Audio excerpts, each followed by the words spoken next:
어, 시작하겠습니다. 안녕하세요. 제23회 한국경영학회 주관 융합학술대회에서 한국 미디어 경영학회 세션 사회를 맡은 카이스트 김민희 교수입니다. 오늘 이른 시간에 세션에 참여해 주신 학회 여러분들께 감사 말씀드리겠습니다. 발표자, 토론자 연구 소개에 앞서서 먼저 한국 미디어 경영학회 학회장이신 박주연 교수님의 인사 말씀 있겠습니다. 인사 말씀이라기보다는 네. 하여튼 오늘 37개 경영 관련 이렇게 다양한 학회가 이제 공동 개최로 참여하고 있는 올해 융합학술대회에 저희 한국 미디어 경영학회도 공동 개최 학회 하나로 지금 참여하고 있습니다. 그래서 월요일부터 시작했는데요. 또 특히 융합학술대회에 또 저희 한국 미디어 경영학회가 오늘 OTT, 또 디지털 미디어 경쟁과 디지털 전환이라는 학회 세션을 이제 별도로 이제 갖게 돼서 정말로 기쁘게 생각하고요. 그동안 이 융합학술대회 공동 주최와 또 저희 학회 또 세션 기획을 위해서 참여 준비 기간이 좀 상당히 길었는데 저희 김민기 기획이사님께서 그동안 굉장히 수고를 많이 해주셨어요. 그래서 학회 참여와 세션 준비를 다 해주셨고요. 관련 회의도 다 참여해 주셨고 정말 이 자리를 빌어서 특별히 감사드립니다. 오늘 저희 프로그램을 보니까 한국 미디어 경영학회 기획 세션에 정말로 역량 있고 훌륭한 학자분들을 우리 논문 발표로 또 모셨고 또 굉장한 토론자분들을 이렇게 모시게 돼서 굉장히 영광이고요. 또 이 프로그램이 잘 준비된 만큼 오늘 저희 미디어 경영학회 또 선생님들이 지금 또 많이 참여해주고 계신데 오늘 세션이 훌륭하게 잘 마무리되리라고 생각합니다. 오늘 기획 세션 마련하게 돼서 굉장히 기쁘게 생각하고 참여해주신 우리 발표자, 토론자, 우리 사회자 선생님, 또 청중 선생님 모두 감사드리고요. 저는 그럼 세션 자장을 우리 김민기 교수님께 넘겨드리고 또 청중으로 열심히 참여하도록 하겠습니다. 감사합니다.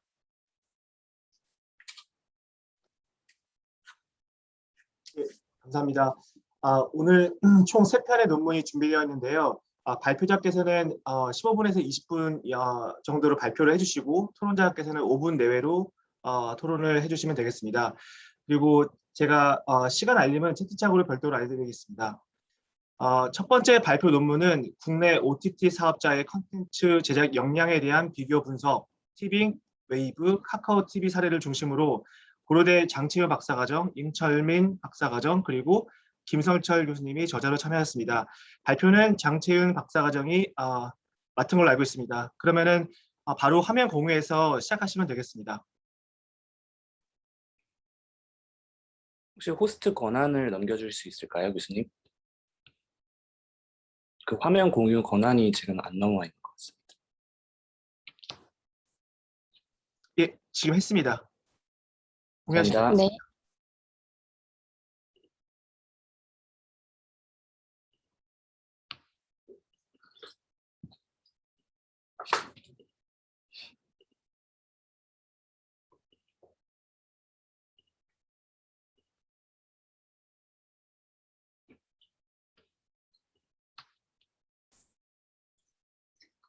네, 발표 시작해도 될까요? 예, 네, 시작하시면 됩니다. 네, 안녕하세요. 저는 국내 OTT 사업자의 콘텐츠 제작 역량에 대한 비교 분석 사례를 중심으로 발표하게 될 고려대학교 미디어학과 박사과정 장채윤입니다. 오늘 이른 시간에 발표를 첫 순서로 하게 됐는데요. 사실 저희 연구실에서 계속 관심을 오랫동안 갖고 공부해오던 주제였는데 이렇게 학회에서 기회가 되어서 발표를 하게 되어서 감사하게 생각을 하고 있습니다. 발표할 순서는 다음과 같습니다. 먼저 연구 배경에 대해서 간략하게 개괄하도록 하겠습니다. 이제는 OTT라는 용어가 대중적으로 익숙한 용어가 됐는데요. 단편 구매를 하는 TVOD나 광고 기반형의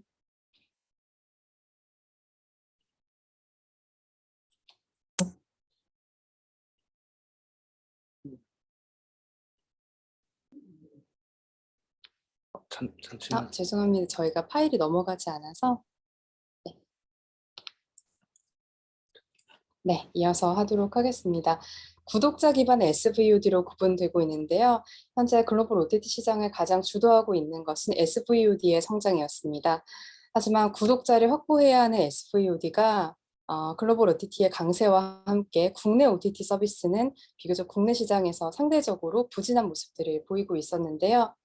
앞으로 구독자를 확보해야 하는 SVOD에 기반해서 넷플릭스의 국내 진출이 본격화되고 나서 디즈니 플러스나 아마존 프라임 그리고 애플 TV 같은 글로벌 OTT들이 서비스들이 한국 시장에 잇따라 진출하면서 국내 시장의 경쟁은 더 치열해질 것으로 예상을 하고 있습니다. 통계에 따르면 이용자들은 이제는 한 명당 복수의 서비스에 가입하는 게 일반화되고 있는 추세를 볼 수 있는데요.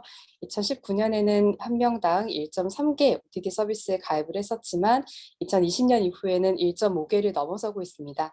이 때문에 저희는 앞으로 글로벌 OTT가 갖고 있지 않은 로컬 OTT만의 독자적인 킬러 콘텐츠로 승부를 한다면 또 국내 사업자들의 가능성을 찾을 수 있을 것이라는 생각을 하고 연구를 시작했습니다.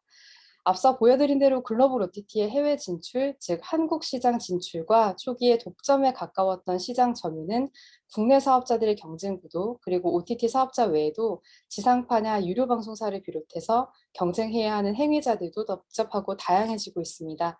또 이런 상황에서 글로벌 OTT들은 기존의 플랫폼의 기능이던 유통과 수급에서 나아가서 콘텐츠의 제작 역량을 강화하는 쪽으로 가고 있는데요.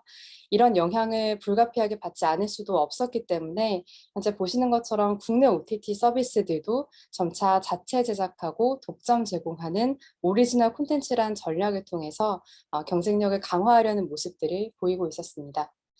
이런 배경에서 본 연구는 OTT 사업자의 제작 역량 차원에서 앞서 나왔던 오리지널 콘텐츠를 제작하기 위해서 어떠한 역량을 갖추고 있고 그런 사업자들의 노력은 어떤 것들이 있는지 그런 질문에서 출발했습니다. 특히 OTT가 경쟁력을 갖는다는 것은 다른 플랫폼에서 볼 수 없는 독자적인 콘텐츠를 제공한다는 측면에서 제작 역량의 중요성이 강화되고 있는데요. 이에 따라 저희 연구의 목적은 국내 OTT 산업의 환경과 사업자의 특성을 반영해서 적용할 수 있는 콘텐츠 제작 역량의 기준을 정립하고 또 이 기준에 적용해서 국내 사업자들이 경쟁력을 확보할 수 있는 전략 방안을 도출하고자 했습니다. 그동안 OTT 사업자와 콘텐츠에 대해서 이루어졌던 선행 연구들을 저희가 분류해서 살펴봤는데요. 기존의 OTT에 관한 연구들은 아무래도 콘텐츠 제작 차원보다는 기본적으로 플랫폼의 특성에 기반한 연구들이 많았습니다. 대표적으로 콘텐츠의 수급과 유통, 관리 유형을 분류하는 그런 연구들이 있었고요. 또 SVOD 콘텐츠 전략에 대해서도 어떻게 하면 콘텐츠를 수급하고 유통해서 잘 전달할 수 있는지, 그리고 넷플릭스와 관련해서는 또 로컬 시장에 미친 영향들에 대한 사례 연구가 주로 국내보다는 글로벌 OTT를 기준으로 많이 이루어진 것을 확인할 수 있었습니다. 그래서 넷플릭스가 해외 진출을 할 때, 즉 국내 시장에 진출할 때 어떤 전략들을 채택했고 이런 것들이 로컬 시장에 어떻게 영향을 미쳤는가에 대한 연구들을 찾아볼 수 있었고요. 두 번째 유형으로는 OTT에 대해서 이 플랫폼이 제공하는 인터페이스의 접근성이나 서비스, 그리고 이용자에게 제공되는 편의성, 요금제 등에서 주로 경쟁력을 찾는 그런 연구의 흐름을 확인할 수 있었습니다. 하지만 넷플릭스가 규모적으로도 더 성장을 했고 그 다음으로 채택한 전략은 넷플릭스에서만 볼 수 있는 오리지널 콘텐츠를 제작하는 것이었는데요. 연구에 따르면 넷플릭스와 콘텐츠 OTT를 비교했을 때 이용자 만족도의 차이는 실제로 서비스나 기능보다는 어떤 콘텐츠를 볼 수 있는가가 더 중점적이라는 해외 연구 결과들도 있었습니다. 이에 따라서 국내 OTT 사업자들도 이제는 처음부터 TV나 극장의 1차 윈도가 아니라 OTT 플랫폼에 독점 공급할 목적으로 제작하는 콘텐츠도 증가하고 있고 제작비의 투자 규모도 커지면서 장르도 다양해지고 있는데요. OTT 사업자가 가질 수 있는 핵심적인 자원 또한 콘텐츠에 대한 제반 권리를 포괄하는 IP가 되고 있는 모습입니다. 따라서 저희 연구에서는 이 사업자의 핵심 자원의 관점에서 IP를 분류하게 됐고 이 IP를 보유하고 활용할 수 있는 능력이 다시 말해서 콘텐츠를 창작하고 또 가치와 확대 재생산할 수 있는 경쟁력으로 보고 연구를 시작했는데요. 이렇게 기존 매체가 아닌 OTT 사업자들이 제작에 나서면서 원작에 대한 IP를 보유하는 것, 그리고 제작 역량의 평가에서도 단순히 원작을 TV나 영화로 충실하게 옮기는 게 아니라 플랫폼의 특성에 맞게 가변적으로 제작할 수 있는 능력이 제작 역량이라는 관점으로 패러다임을 전환해야 한다는 필요성도 제기되고 있었습니다. 따라서 저희가 도출한 연구 문제는 다음과 같이 두 가지였습니다. 먼저 국내 OTT 사업자의 콘텐츠 제작 역량을 평가하기 위한 또 학문적인 실제적인 기준은 어떠한가였고요. 두 번째로 이 기준에 의거해서 국내 사업자들의 콘텐츠 제작 역량의 차이는 어떠한지 OTT 차원에서 밝혀보고자 했습니다. 채택한 연구 방법은 사례 연구인데요. 현재 국내 주요 사업자들이 실제로 제공하고 있는 오리지널 콘텐츠를 수집하고 분석해서 각 사업자들의 비교 분석하고 시사점을 도출했습니다. 연구 대상으로는 국내 사업자는 다음 보시는 것처럼 세 사업자를 주요하게 선정했는데요. 우선 SVOD가 구독자 기반의 모델이기 때문에 가장 중요한 것을 이용자의 수로 보았습니다. 그래서 현재 넷플릭스를 제외하고 국내 사업자 중에 가장 많은 월간 순이용자를 확보하고 있는 1, 2위라는 점에서 웨이브와 티빙을 선정했고요. 카카오TV의 경우에는 구독자 기반은 아니고 광고 수익 모델이라는 점에서 차별성이 있습니다. 하지만 현재 앞으로 전략 방안에 대해서 IP의 확보와 오리지널 콘텐츠 그리고 제작 역량 강화에 공격적으로 나서고 있다는 점에서 후발주자이지만 비교 의의가 있다고 보았습니다. 또 연구를 하면서 이 글로벌 OTT의 대표적인 사례인 현재까지는 사업자를 통합해서 국내 시장 점유율이 1위이기 때문에 넷플릭스를 보지 않을 수 없었는데요. 사례 분석에 넷플릭스의 사례를 똑같이 추가해서 비교 연구를 하면서 대규모 자본력을 바탕으로 국내 시장에 또 어떤 영향을 미치고 있는지 함께 비교 분석을 진행했습니다. 이렇게 사례 연구를 위해서 데이터를 수집한 것은 21년 6월 24일까지를 기준으로 각 사업자가 제공하고 있는 오리지널 콘텐츠 전체를 리스트업했고요. 또 신뢰성을 확보하기 위해서 다음과 같은 절차들을 거쳤습니다. 사례 분석을 위한 틀은 저희가 사업자의 제작 역량을 평가하는 데 적용할 수 있는 프레임워크로 1차적으로는 방송통신위원회에서 제공하고 있었던 실제 평가에도 적용이 되었었던 방송 콘텐츠 평가 분류 기준을 활용했습니다. 그게 자원 경쟁력과 프로세스 경쟁력으로 나뉘어지는 것을 확인할 수 있는데요. 이것을 저희는 OTT 차원에 적용시키면서 자원 경쟁력은 OTT 플랫폼이 콘텐츠의 기획과 제작을 위해서 가용할 수 있는 자원의 경쟁력으로 구분을 했고, 프로세스 경쟁력은 콘텐츠 사업의 가치 사슬별로 기획과 제작 경쟁력으로 구분을 했습니다. 이를 바탕으로 저희는 저희만의 재구성한 기준을 프레임워크로 정립을 했는데요. OTT 사업자의 제작 역량을 평가하기 위해서 다음과 같은 연구의 틀을 만들었습니다. 각 OTT 사업자가 제공하는 오리지널 콘텐츠의 제작 관련 특성을 다음과 같이 분류를 했는데요. 자원 경쟁력의 가장 주요한 핵심은 사업자가 보유하고 있는 오리지널 콘텐츠 IP가 어떠한가였고, 프로세스에서 기획과 제작 차원에서 기획 경쟁력의 경우에는 IP를 가변적으로 활용하고 확장할 수 있는 능력이라는 점에서 리메이크나 스핀오프가 가능한 원작 활용 여부를 기획력으로 보았고, 또 시즌즈 여부를 구분했습니다. 그리고 제작의 측면에서는 제작 방식에 따라서 제작 주체가 자체 제작인지 공동 제작인지 외주 제작인지 이렇게 세 가지로 분류를 시켰습니다. 이렇게 나온 연구 결과에 대해서 설명을 드리도록 하겠습니다. 먼저 저희는 오리지널 콘텐츠라는 말을 각 사업자가 모두 하고 있는데, 이 오리지널 콘텐츠라는 것은 무엇이고 실제로 오리지널한가에 대해서부터 학술적인 정의를 내리는 것부터 고민을 했는데요. 주요 사업자들이 똑같이 오리지널이라고 정의를 하고 있지만 실제 저희가 확인했을 때에는 콘텐츠에서 나타나는 오리지널리티는 상이하다는 것을 확인할 수 있었습니다. 그렇다면 똑같은 자원을 갖고 있더라도 이 콘텐츠가 어떻게 얼마나 오리지널한가에 따라서 실제 경쟁력은 다를 수 있다고 보았는데요. 보여드리는 표에서 아래로 갈수록 콘텐츠 오리지널리티가 높아지는 부분인데, 이 부분은 다음 장에서 좀 더 상세하게 설명드리도록 하겠습니다.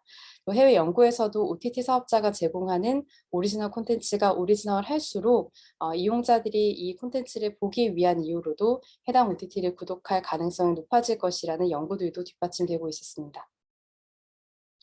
네, 저희가 보았던 두 가지 분류의 기준은 크게 유통과 제작이었습니다. 오리지널 콘텐츠로 수집됐던 대상들의 오리지널리티를 크게 이렇게 두 축으로 분류를 했는데요. 유통에서의 독점 제공은 특정 OTT에서만 볼 수 있는 독점적인 콘텐츠다라는 것을 의미하고요. 반면에 비독점 제공은 해당 콘텐츠가 유료 방송의 다른 TV 채널이나 다른 OTT 플랫폼에서도 제공되고 있는 경우를 의미합니다. 제작 주체에서의 자체 제작은 자사나 자사의 계열사가 제작한 콘텐츠, 공동 제작은 자사 혹은 타사가 함께 제작한 경우, 외주 제작은 타사가 제작한 경우를 의미하는데요. 이 오리지널의 층위를 저희가 다음과 같이 세 가지로 분류를 했었고, 아래로 갈수록 오리지널리티가 높아지는 그림인데요. 저희가 지금 현재 두 가지 위에서는 리미티드, 그리고 중간 단계에 있는 것은 세미 오리지널, 가장 오리지널이 높은 것은 퓨어 오리지널이라고 정의를 하고 또 이름을 붙였습니다. 그래서 뭐 독점 제공을 많이 하고 있을수록, 그리고 자체 제작을 할수록 오리지널리티가 높다라고 이해를 하실 수 있겠습니다. 이런 기준에 따라서 각 사업자들이 보유하고 있는 오리지널 콘텐츠를 분류해서 저희가 코딩을 진행해 보았는데요. 자원 IP 차원에서 오리지널리티, 오리지널 콘텐츠를 가장 많이 양적으로 갖고 있는 것은 새 국내 사업자 중에 웨이브였고, 카카오가 19개로 그 다음이었고, 티빙이 10개로 마지막이었습니다. 이 웨이브의 경우에 수는 가장 많지만 대부분은 비독점 제공을 하고 있었고 외주 의존도가 높은 것으로 확인이 되었고요. 반면에 티빙의 경우에는 절대적인 수는 더 적지만 독점 제공하는 또 자체 제작하는 콘텐츠가 더 많았습니다. 카카오의 경우에는 자체나 공동 제작을 하고 있는 콘텐츠의 수가 많았지만 이것들이 다 독점 제공하고 있지는 않았고요. 그리고 넷플릭스의 경우에는 오리지널 콘텐츠라고 했을 때 전체 콘텐츠를 외주 제작을 하는 형태이지만 넷플릭스는 제작을 하는 게 아니라 제작비에 투자를 하고 있기 때문에 넷플릭스에서만 볼 수 있는 독점 제공을 하고 있다는 점에서 차별적인 경쟁력을 확보하고 있었습니다. 네, 다음으로 자원 경쟁력에 대해서 조금 더 설명을 드릴 텐데요. 전체적으로 국내 사업장의 경우에는 예능의 오리지널 콘텐츠의 수가 장르별로는 가장 많았습니다. 티빙과 카카오 TV는 자체 제작을 하고 있는 예능의 오리지널 콘텐츠를 가장 많이 제공하고 있었고요. 웨이브는 외주나 혹은 공동 제작을 통해서 예능을 제공하고 있었습니다. 또 웨이브의 경우에는 아무래도 지상파의 레거시에 기반하다 보니 다른 사업자 중에서는 드라마 오리지널 콘텐츠를 가장 많이 제공하고 있었고, 티빙은 CJ ENM이라는 또 모기업의 종합 엔터테인먼트 기업이 있기 때문에 유일하게 영화 오리지널 콘텐츠도 함께 제공하는 모습들을 장르에서 확인할 수 있었습니다. 그리고 넷플릭스 같은 경우는 예능과 드라마 콘텐츠를 독점 제공하고 있었는데요. 아마 국내 사업자 중에서 현재 예능의 장르가 가장 많은 이유로는 어쨌든 예능에 대한 콘텐츠가 상대적으로 제작비를 투자하는 것은 조금 더 용이하고 가성비가 있기 때문이라는 점이 좀 고려가 되었던 것 같고, 현재 국내 사업자들이 오리지널 콘텐츠를 제공하는 것도 초기 단계인 영향이 있다고 보았습니다. 네, 여기서부터는 프로세스 경쟁력인데요. 저희가 원작 기반과 시즌제를 나누었던 이유는 IP를 활용하는 측면에서 이것이 새로운 콘텐츠를 만들어낼 수 있는 기획력의 지표가 되기 때문이었습니다. 그래서 원작 기반 콘텐츠는 티빙이 가장 많았고 또 비율적으로도 그랬습니다. 이 티빙의 원작 기반은 모두 독점 제공되고 있고 자체 제작 비율이 높았고요.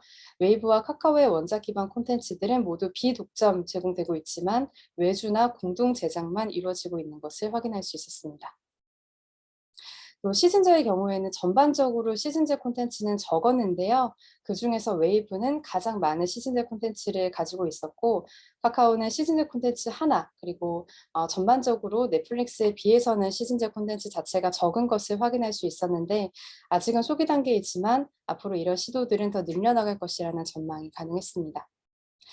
네, 전반적으로 보았을 때 오리지널 콘텐츠는 아직은 비시즌제로 제작되는 경우가 많았는데요. 웨이브가 원작을 기반으로 하거나 시즌제를 운영하는 오리지널 콘텐츠를 가장 많이 보유를 하고 있었고, 티빙의 경우에는 보유하는 콘텐츠 IP를 원작으로 활용해서 오리지널 콘텐츠를 직접 만드는 비율이 높게 나타났습니다. 또 장르별로 보았을 때는 웨이브의 카카오 TV의 경우에는 드라마 콘텐츠에 한해서 원작 기반 콘텐츠를 제공하고 있었고요. 티빙의 경우에는 드라마, 예능, 영화까지 다양한 장르에서 콘텐츠를 제공하고 있었기 때문에 저희 연구의 결과에 따르면 티빙의 오리지널리티와 또 IP 활용도가 프로세스 측면에서는 상대적으로 높다라고 평가를 할 수 있었습니다. 네, 마지막으로 본 연구가 갖고 있는 시사점에 대해서 말씀드리겠습니다. 우선 학문적으로는 저희가 제작 역량을 평가할 수 있는 이론적인 프레임워크를 정립할 수 있었고, 또 OTT 사업자의 자원 관점에서 실제 오리지널 콘텐츠의 정의를 내리고 유형화했다는 점에서 학술적인 의의를 갖는다고 보았습니다.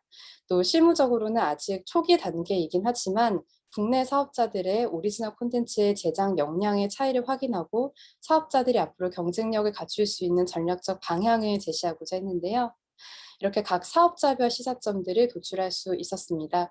티빙의 경우에는 현재 가장 잘 하고 있는 부분인 오리지널 콘텐츠를 원천 IP로 활용해서 콘텐츠 브랜드를 확장하는 방식을 앞으로 더 확대할 필요가 있겠다는 결론을 주었고, 웨이브의 경우에는 외주에 대한 제작 의존도를 차츰 낮춰가면서 자체 제작하는 역량을 강화하는 데 집중할 필요성이 있을 것으로 보았습니다. 또 카카오TV는 현재 카카오톡의 유저들을 많이 갖고 있는 것이 장점이기 때문에 앞으로 봤을 때 카카오TV의 구독자들을 또 확보할 수 있는 기획력 있는 오리지널 콘텐츠를 제작하고 독점 제공하면서 장기적으로는 SVOD 모델로 이동해야 하지 않나라는 점을 생각해 보았습니다.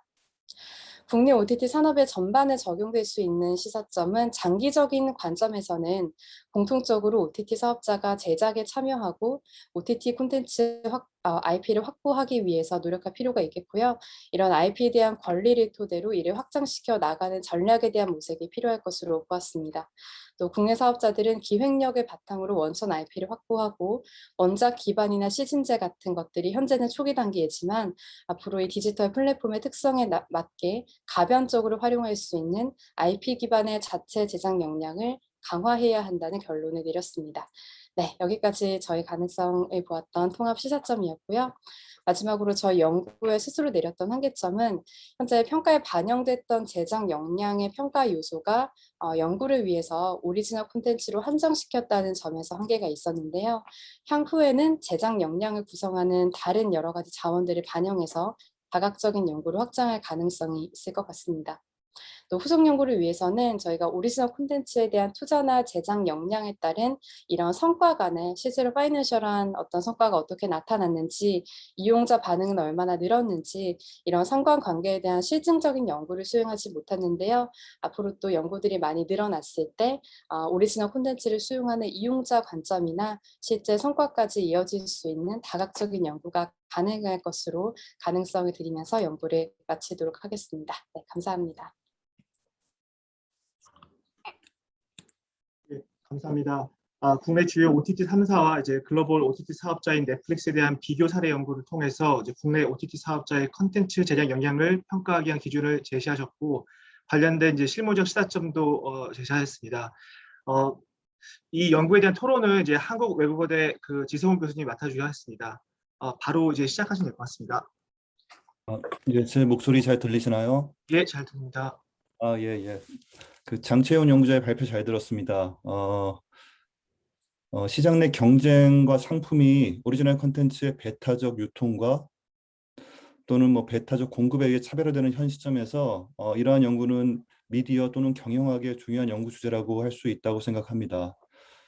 또한 이러한 연구의 결과가 실무적인 함점을 가지고 있다는 것 자체도 시장에 어떤 학문적인 기여를 할 수 있는 또는 실제적인 기여를 할 수 있는 중요한 연구라고 생각을 합니다. 다만 이러한 평가 지표를 개발 또는 분석하는 데 있어서 연구의 발전을 위해서 몇 가지 고려사항을 같이 논의했으면 합니다. 첫 번째는 이러한 연구는 아마 온고잉 프로젝트라고 말씀하신 것 같은데 아직 진행 중인 프로젝트의 중간 결과 발표로 보여져서 몇 가지 시사점을 좀 찾을 수 있을 것 같은데요.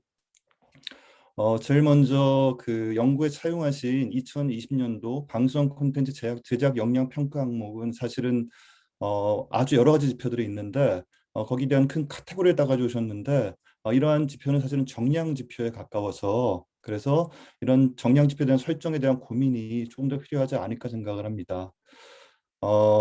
원래 제작 역량 평가 지표에는 사실은 채널에 대한 평가 지표였는데 방송 사업자의 규모와 영향력을 고려해서 두 가지 그룹으로 구분한 후에 또다시 그 그룹 내 세 가지 장르를 통해서 이 총 6가지의 그 그룹에서 평가를 하고 있는데 OTT도 지금 고려하신 몇 가지 OTT 이외에 OTT에 대한 구분을 통해서 유튜브나 아프리카 같은 다른 OTT까지도 나중에 같이 평가할 수 있는 지표가 개발되면 어떨까 하는 생각이 듭니다.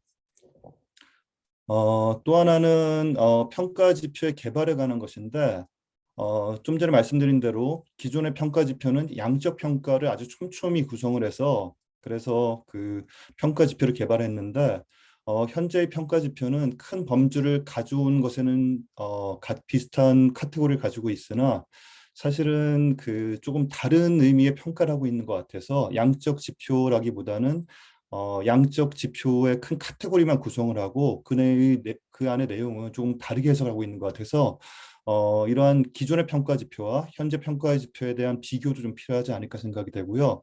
그다음에 현재 평가 지표가 OTT에 대한 평가 지표인지 아니면 OTT 내 오리지널 컨텐츠에 대한 평가 지표인지에 대한 명확한 구분도 필요하다고 생각을 합니다. 또 하나는 오리지널리티가 너무 중요한 경쟁력의 요소이면 맞지만은 과연 경쟁력의 수많은 요소 중에서 오리지널리티가 존재하는 건 맞지만은 오리지널리티 자체가 경쟁력이 될 수는 없다고 생각합니다. 즉 이제 그 필요 조건인지 충분 조건인지에 관한 관계인데 이러한 맥락에서 여러 평가 지표 중에 오리지널리티 플러스 다른 중요한 평가 요소들도 포함을 시키면 어떨까 하는 생각이 들고요. 마지막으로 이러한 연구를 수행하는 데 있어서 사실은 가장 중요한 것은 연구자 자신이라고 생각을 합니다. 데이터라 통계 기법을 사용하는 양적 연구의 경우에는 어떤 객관성을 확보할 수 있는 테크닉, 즉 데이터 분석과 통계 기법이 존재하지만은 이러한 사례 분석이나 아니면 평가 지표 개발에 관한 연구는 연구자 자신이 가장 중요한 연구자 도구라고 생각을 합니다. 그래서 자신의 연구자 윤리성과 그리고 객관성을 확보할 수 있는 그러한 방안을 그리고 제시를 하고 그다음에 그러한 방안에 대한 객관적인 서술이 포함되면 좋지 않을까 생각이 됩니다. 예, 이상으로 제 토론을 마치도록 하겠습니다. 예, 감사합니다. 그 토론자께 주신 커멘트 관련해서 이제 간단히 이제 발표자분 혹은 이제 공저자분께서 답변해 주셔도 좋을 것 같습니다.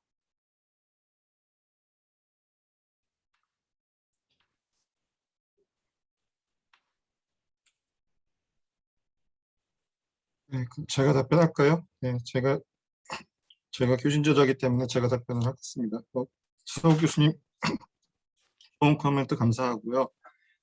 첫 번째는 이게 이제 저희가 발표 자료를 PPT로 드렸기 때문에 전체적인 맥락을 논문으로 읽지 않으셨기 때문에 약간의 이제 미스언더스탠딩은 있을 것 같아요. 그래서 이 논문의 목적은 평가 지표를 개발하려는 건 아니에요. 평가 지표를 개발하기에는 아직은 초기 단계라서 충분한 그 시장의 데이터가 없어서 평가 지표를 개발할 수 있는 수준까지는 우리가 시장의 OTT의 진전이 이루어지지 않았다고 생각하고요.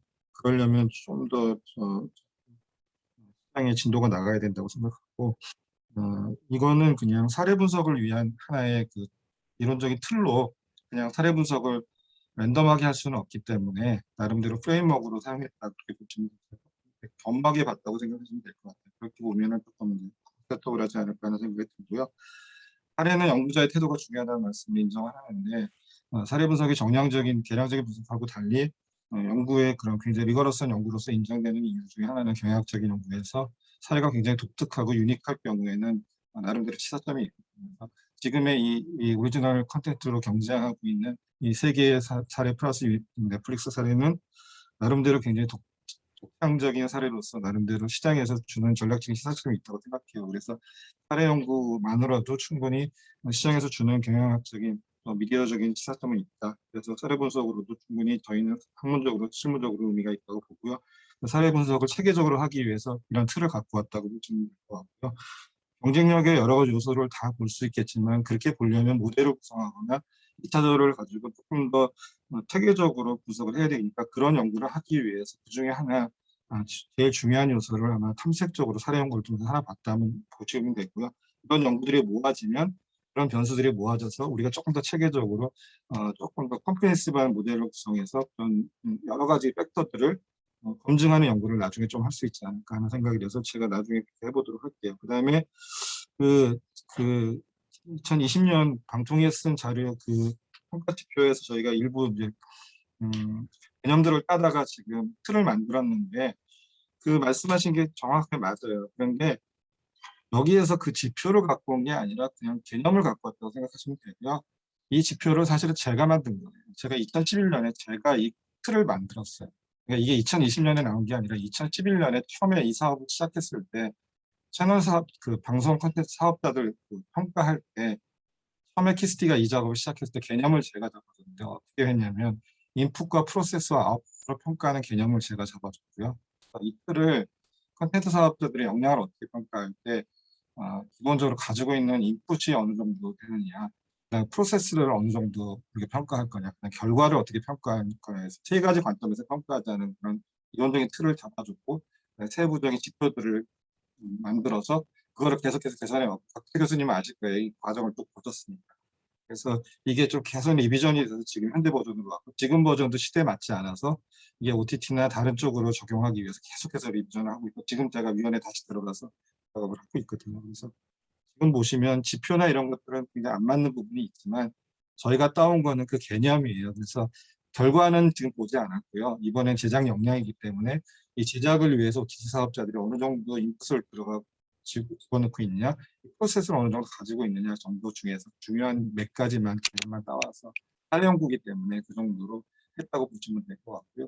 굉장히 아직은 크루드한 것 같아요. 그래서 100개 사례만 봤기 때문에 이 정도로 토동적인 연구라고 봐주시면 될 것 같고 조금 더 이제 이런 사례들을 모아서 정리가 되면 그 시사점을 가지고 조금 더 과학적이고 정교한 연구로 만들어서 좀 모델링을 해보고 데이터를 가지고 우리 지성 교수님 잘 하시는 연구처럼 그렇게 좀 데이터를 검증할 수 있는 연구를 좀 진전시킬 수 있으면 좋겠고요. 그러려면 좀 마켓에서 데이터가 좀 쌓여야 될 것 같아요. 그래서 내년 정도면 우리가 그런 연구를 한번 할 수 있으면 좋지 않을까 하는 생각. 코멘트 감사합니다. 네. 예, 답변 감사합니다. 저희 시간 관계상 그 세션 참가자분들 중에 혹시 질문 있으면은 저희 채팅창에 질문을 남겨주시고 발표자로 답변을 얻거나 나중에 한번 그 질문을 다뤄보도록 하겠습니다. 자, 그러면 두 번째 연구는 글로벌 OTT사들의 성장 전략으로 게임 등 IP 기반 트랜스미디어 사업 확장을 주제로 CJ 미래경영연구원 이정민 박사님께서 발표를 하도록 하시겠습니다. 준비되시면 화면 공유해서 시작하시면 되겠습니다. 네, 화면 공유를 잠시만요.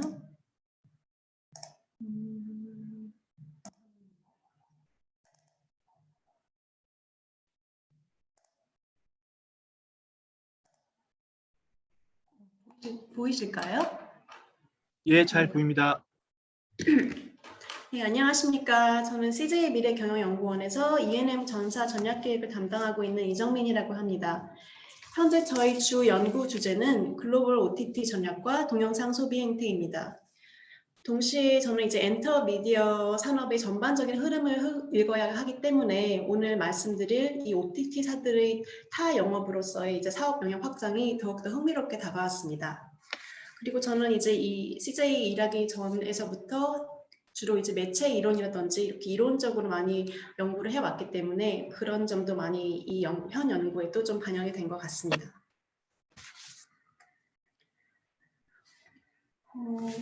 OTT 유료 구독 시장 성장세가 둔화되고 있는 상황에서 글로벌 OTT사들이 어떤 방식으로 성장 전략을 모색하고 있는지에 대한 연구 분석을 발표하고자 합니다. 예를 들어서 최근에 넷플릭스의 경우 최근 게임, MD, 자체 온라인 쇼핑몰, 팟캐스트 등 영역으로 확장하고 있다고 발표되었습니다. 이러하듯 최근 일어나는 성장 전략에는 여러 가지 접근 방식이 있으나 주어진 시간을 고려하여 저는 오늘 사업 영역 확장 중심으로 말씀드리겠습니다. 오늘 목표는 첫 번째로 이제 최근 글로벌 톱티어 미디어사들 넷플릭스, 디즈니, 소니 등을 중심으로 게임 및 인터랙티브 콘텐츠 사업 확장 전략을 전략에 대한 사례를 비교 분석할 것입니다. 주요 글로벌 OTT사들은 라이브러리 다양화뿐만 아니라 장기적으로 수익 확보 및 수익원 다각화를 위하여 게임을 포함한 트랜스미디어 콘텐츠의 투자를 확대하고 있습니다.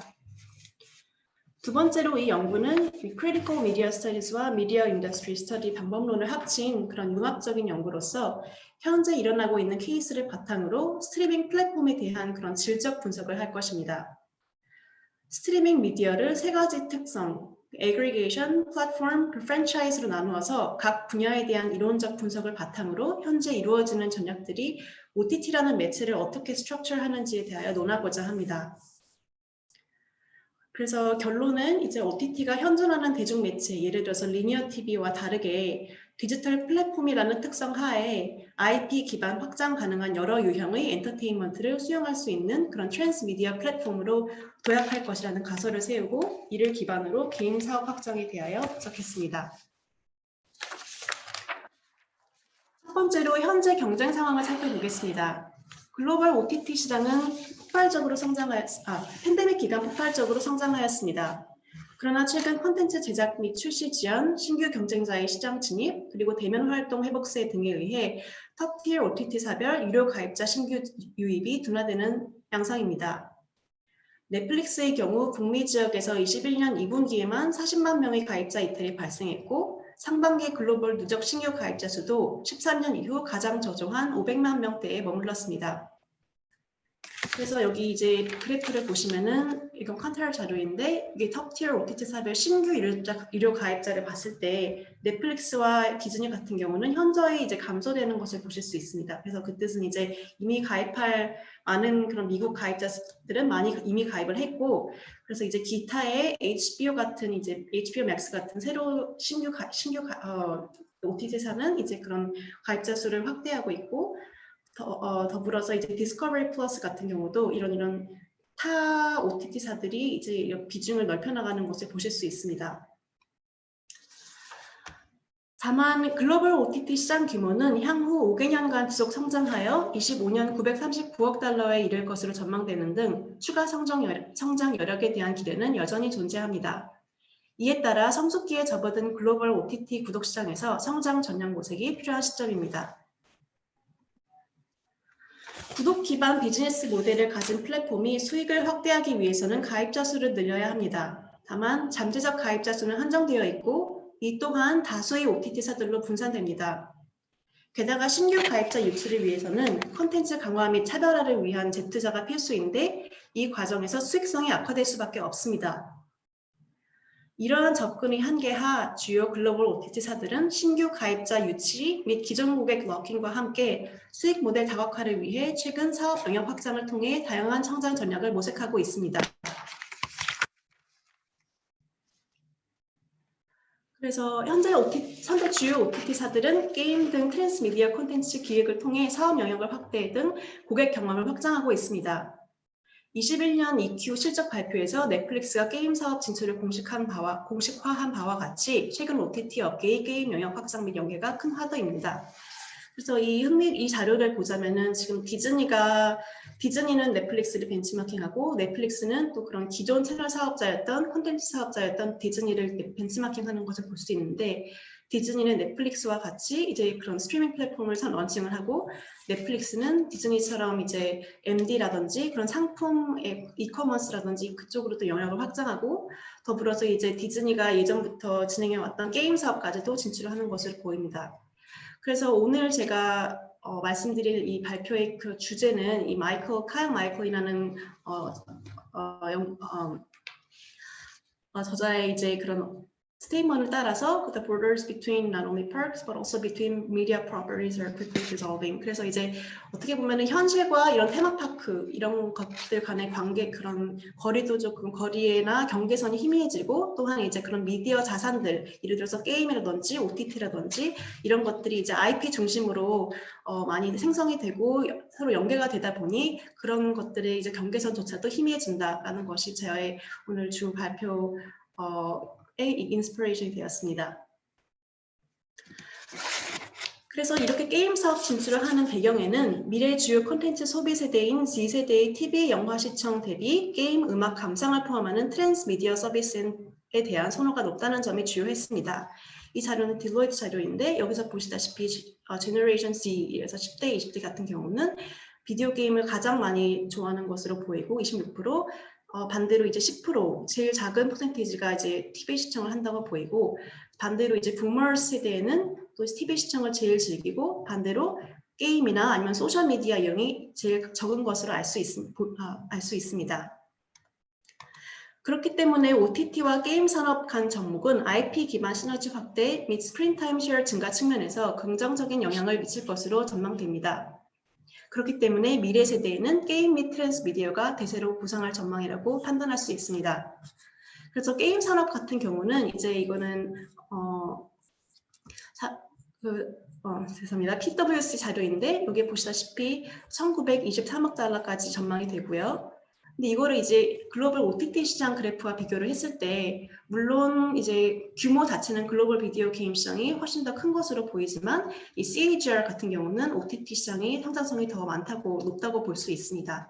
그래서 이 두 인더스트리 간에 연계를 하고 결과적으로 이제 글로벌 OTT 시장도 잠재적 고객이 그 리미트를 된 상황에서 잠재적 고객 범위를 넓히는 것으로 타 영역으로 넓히는 것으로 볼 수 있습니다. 두 번째로 각 사별 사업 영역 확장 전략을 비교 분석하겠습니다.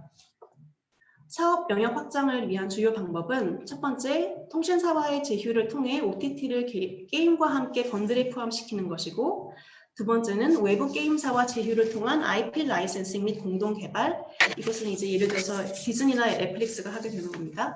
그리고 세 번째는 게임 서비스를 직접 보유하며 인하우스 IP 개발 및 자사 영상 게임 간의 트랜스미디어 시너지를 창출하는 것입니다. 그래서 소니와 넷플릭스 같은 경우는 이 카테고리에 해당합니다. 그래서 네 번째는 이제 제가 또 다음 기회에 발표를 하게 된다면 이제 네 번째로는 메타버스, 그래서 가상 공간에서까지 확장이 이루어지는 것을 볼 수 있습니다. 그건 제가 다음 기회에 말씀드리겠습니다.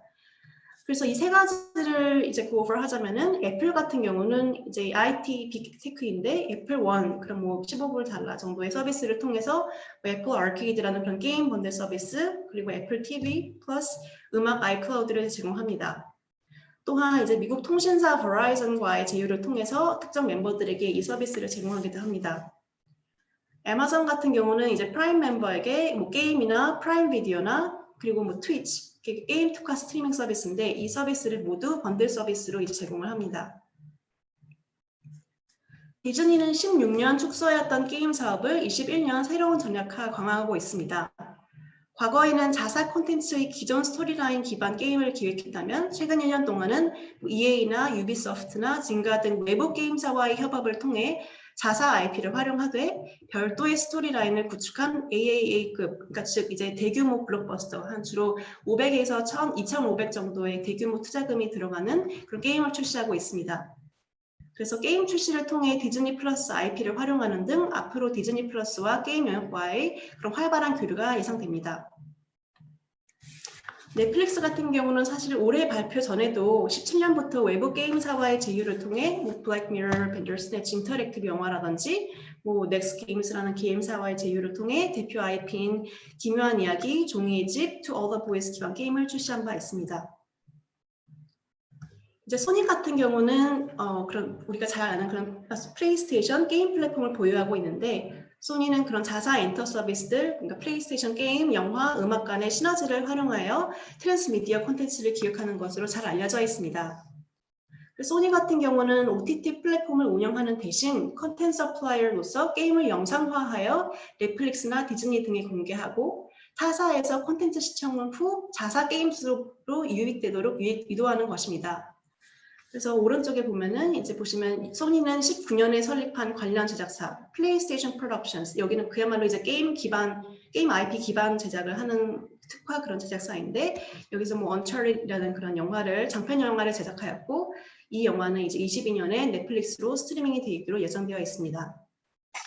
또 왼쪽에 보시면은 소니의 경우 이제 플레이스테이션의 온라인 구독 사업 확장을 위하여 게임 외 콘텐츠 스트리밍을 제공하는 플레이스테이션 플러스 비디오 패스라는 서비스를 또 폴란드에서 2년 동안 트라이얼로 제공하고 있습니다. 그래서 게임 구독 서비스 PS 플러스 서브스크립션을 통해서 별도 추가 금액 없이 이용이 가능한데 주로 여기서도 아까 말씀드린 그런 게임 기반 IP로 게임 IP 기반 제작하는 영화를 주로 활용할 가능성이 높습니다. 그래서 이제 소니 같은 경우는 사실 OTT, 그러니까 메인 OTT사를 보유하고 있지는 않지만 사실 애니메이션 특화 OTT 이제 뭐 크런치롤이라는 것을 갖고 있고 그것도 다음 기회에 말씀드리겠지만 지금 이런 시도로 보자면은 OTT사를 보유하고 있지는 않지만 이런 식으로 이제 비디오와 뭐 스트리밍과 그런 게임을 접목시킨다는 그런 점에서 우리 OTT의 그런 디스커션에 도움이 될 것 같습니다. 이제 마지막으로 넷플릭스 같은 경우는 기존 구독 서비스에 게임을 추가하고 광고 없이 기존 월정액에 포함하여 제공할 계획입니다. 성장 중인 모바일 게임 중심으로 자사 오리지널 기반 자체 제작 및 외부 라이센싱한 게임, VR 등 인터랙티브 콘텐츠를 아까 말씀드린 애플 아케이드와 같이 이제 번들 형태로 출시할 것으로 보입니다. 이를 위해서 21년 7월 페이스북에서 가상현실 플랫폼 오큘러스의 게임을 담당하고 그리고 EA라는 게임사에서 프랜차이즈 모바일 게임을 전담한 임원을 영입하였습니다. 또한 이제 17년부터 계약해온 요즘 인기 시리즈물인 그런 브리거턴이라는 인기 프로듀서 션다 라임스와의 재계약을 통해 장편 영화 제작 외에 독점 공개 및 게임과 VR 콘텐츠도 기획 중입니다. 그래서 이제 특정 그런 담당을 하는 임원 외에도 기존 이제 IP를 활용하는 그런 게임이나 VR 콘텐츠를 이제 출시를 할 예정이라는 것입니다.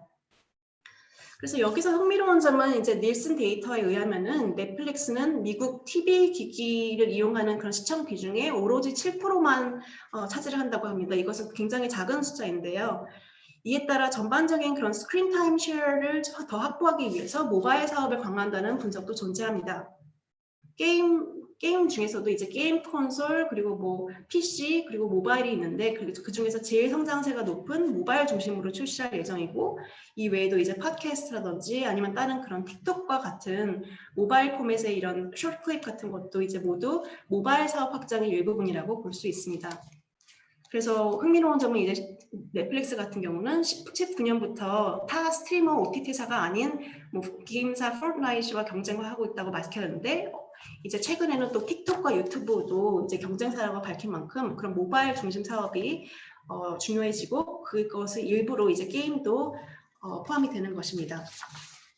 그래서 이 다이어그램을 보시면은 여기 이제 시간과 리핏 컨섬션이라는 게 있는데 이제 단기간에 보여주고 그리고 주기적으로 이제 지속적으로 보여주는 그런 요소가 있고 이 value를 높이기 위해서 그리고 또한 이제 리핏 컨섬션이 됐는데 여기서 이제 결국은 넷플릭스가 이런 주기적으로 지속적으로 반복적으로 어떤 콘텐츠를 중심으로 경험을 이제 제공하게 된다고 볼 수 있습니다. 그래서 이 반복 그런 소비라는 것에 포함되는 것이 시청 및 게임이라고 볼 수 있습니다.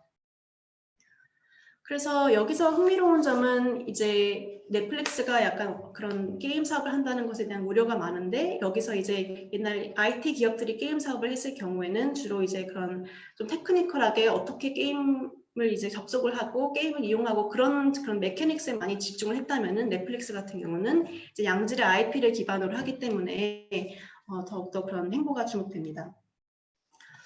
그래서 이 사례 분석의 마지막으로는 이 엔터 산업 전체에서 일어나는 변화를 또 말씀드리고 싶습니다. 그래서 OTT의 게임 사업 확장은 OTT 사업에서 일어나는 변화뿐만이 아니라 이제 그 반대로 게임사에서도 또 게임 영상화에 힘쓰고 있으므로 이제 엔터 산업 전체에서 이런 일방향에서 영상 게임 같은 양방향적 경험으로 진화하는 것을 볼 수 있습니다. 그래서 게임사인 이제 이런 그 크래프튼 같은 경우는 여러 가지 애니메이션 기존 게임 IP 기반 이제 애니메이션 프로젝트를 진행하고 그리고 여러 가지 뭐 통합 범위를 출범하면서 게임 제작과 뭐 여러 가지 엔터테인먼트 분야의 새로운 콘텐츠를 선보인다고 밝혔고요.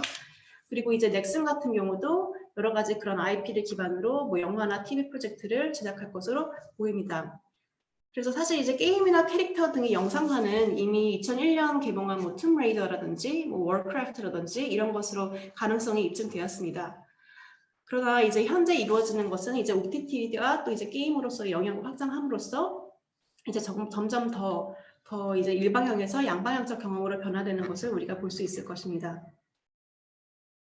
다음으로는 이제 제가 조금 시간이 아마 덜할 텐데 간략하게 말씀드리면은 이제 오늘 발표 외에도 논문 자체에서는 이런 좀 더 이론적인 그런 배경을 많이 제가 작업을 하였는데요. 그래서 주로 이제 이런 게임 사례를 바탕으로 그러면은 우리가 어떻게 하면 이 OTT를 이해를 할 수 있을까, OTT라는 매체를 이해할 수 있을까 생각해 보았을 때 세 가지 제가 특성을 찾아봤습니다. 그래서 뭐 aggregation, 플랫폼, 그리고 프랜차이즈라는 그런 용어를 이제 기반으로 이제 OTT라는 매체에 대해서 제가 분석을 하였습니다. 그래서 aggregation 같은 경우는 주로 디지털 상품이라든지 디지털에 대한 그런 많이 쓰이는데 여기서 이제 aggregation 자체가 이제 사람들의 이제 여러 그런 문화의 그런 결과물에 대한 그런 사람들의 태도라든지 그런 행위라든지 이런 것들이 바뀌는 것을 이 모든 것을 통틀어서 얘기를 하고 그래서 어떻게 보면은 이런 애그리게이션 자체가 이제 OTT를 통해서 여러 가지 게임이라든지 인터랙티브 콘텐츠라든지 그런 행위 자체가 조금 변화가 된다는 것을 제가 좀 분석하기 위하여 그런 애그리게이션이라는 그런 용어를 썼습니다.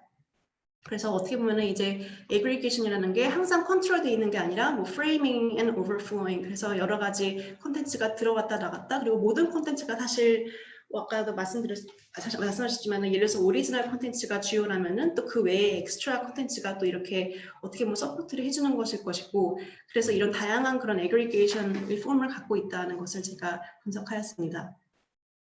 그리고 두 번째 플랫폼이라는 그런 용어인데 여기서는 플랫폼도 이제 어떻게 보면은 이런 새로운 콘텐츠가 이제 추가되고 또 없어지고 또한 이제 새로운 서비스조차도 이제 추가될 수 있다는 그런 의미로 이제 정말 우리가 종종 OTT라고 생각하면은 이제 어떻게 보면 리니어 TV의 연장선으로 약간 해석을 하게 되는데 OTT는 분명히 이제 디지털 플랫폼이고 그 플랫폼에 대하여 그래서 다양한 그런 IP 기반 확장이 가능한 여러 유형의 엔터테인먼트를 수용할 수 있는 그런 트랜스미디어 플랫폼으로 도약할 수 있다는 그런 점이 저에게 이제 시사점을 주었습니다. 그리고 마지막으로 프랜차이즈인데 프랜차이즈 같은 경우는 주로 뭐 테마파크나 아니면은 이런 여러 그런 분야에서 많이 쓰이고 있는데 사실 OTT도 어떻게 보면은 이제 디지털이라는 그런 매체를 활용하여서 게임이라든지 아니면 뭐 메타버스라든지 확장 가능성이 매우 크기 때문에 그런 OTT사들의 이런 콘텐츠 전략이라든지 이런 것들도 이제 프랜차이즈로 많이 해석을 해야 된다. 그래서 아까 처음 말씀드린 이제 그런 미디어 자산들 간의 또 그런 거리감이라든지 그런 경계선이 희미해지고 있다라는 것을 이제 OTT를 통해서 볼 수 있다는 것을 제가 분석하였습니다. 그래서 저는 이제 주로 이 분석을 위하여 이제 OTT 외에 이제 여러 가지 그런 약간 문화적인 현상을 볼 수 있는 아까도 말씀드렸듯이 뭐 애그리게이션이라든지 플랫폼이라든지 아니면은 그런 마지막 말씀드린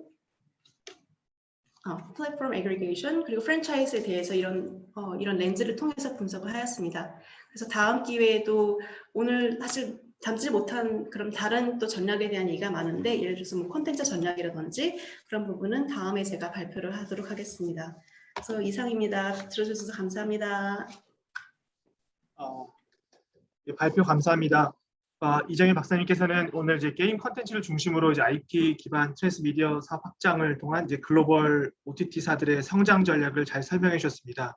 특히 이제 첫 번째 발표 주제와도 상호 보완돼서 이제 국내외 이제 OTT 사업자 현황과 최근 전략적 움직임 등 오늘 이제 큰 그림을 파악할 수 있게 해주시는 발표라고 생각합니다. 관련해서 이제 토론은 순추장대 곽규태 교수님께서 해주시겠습니다.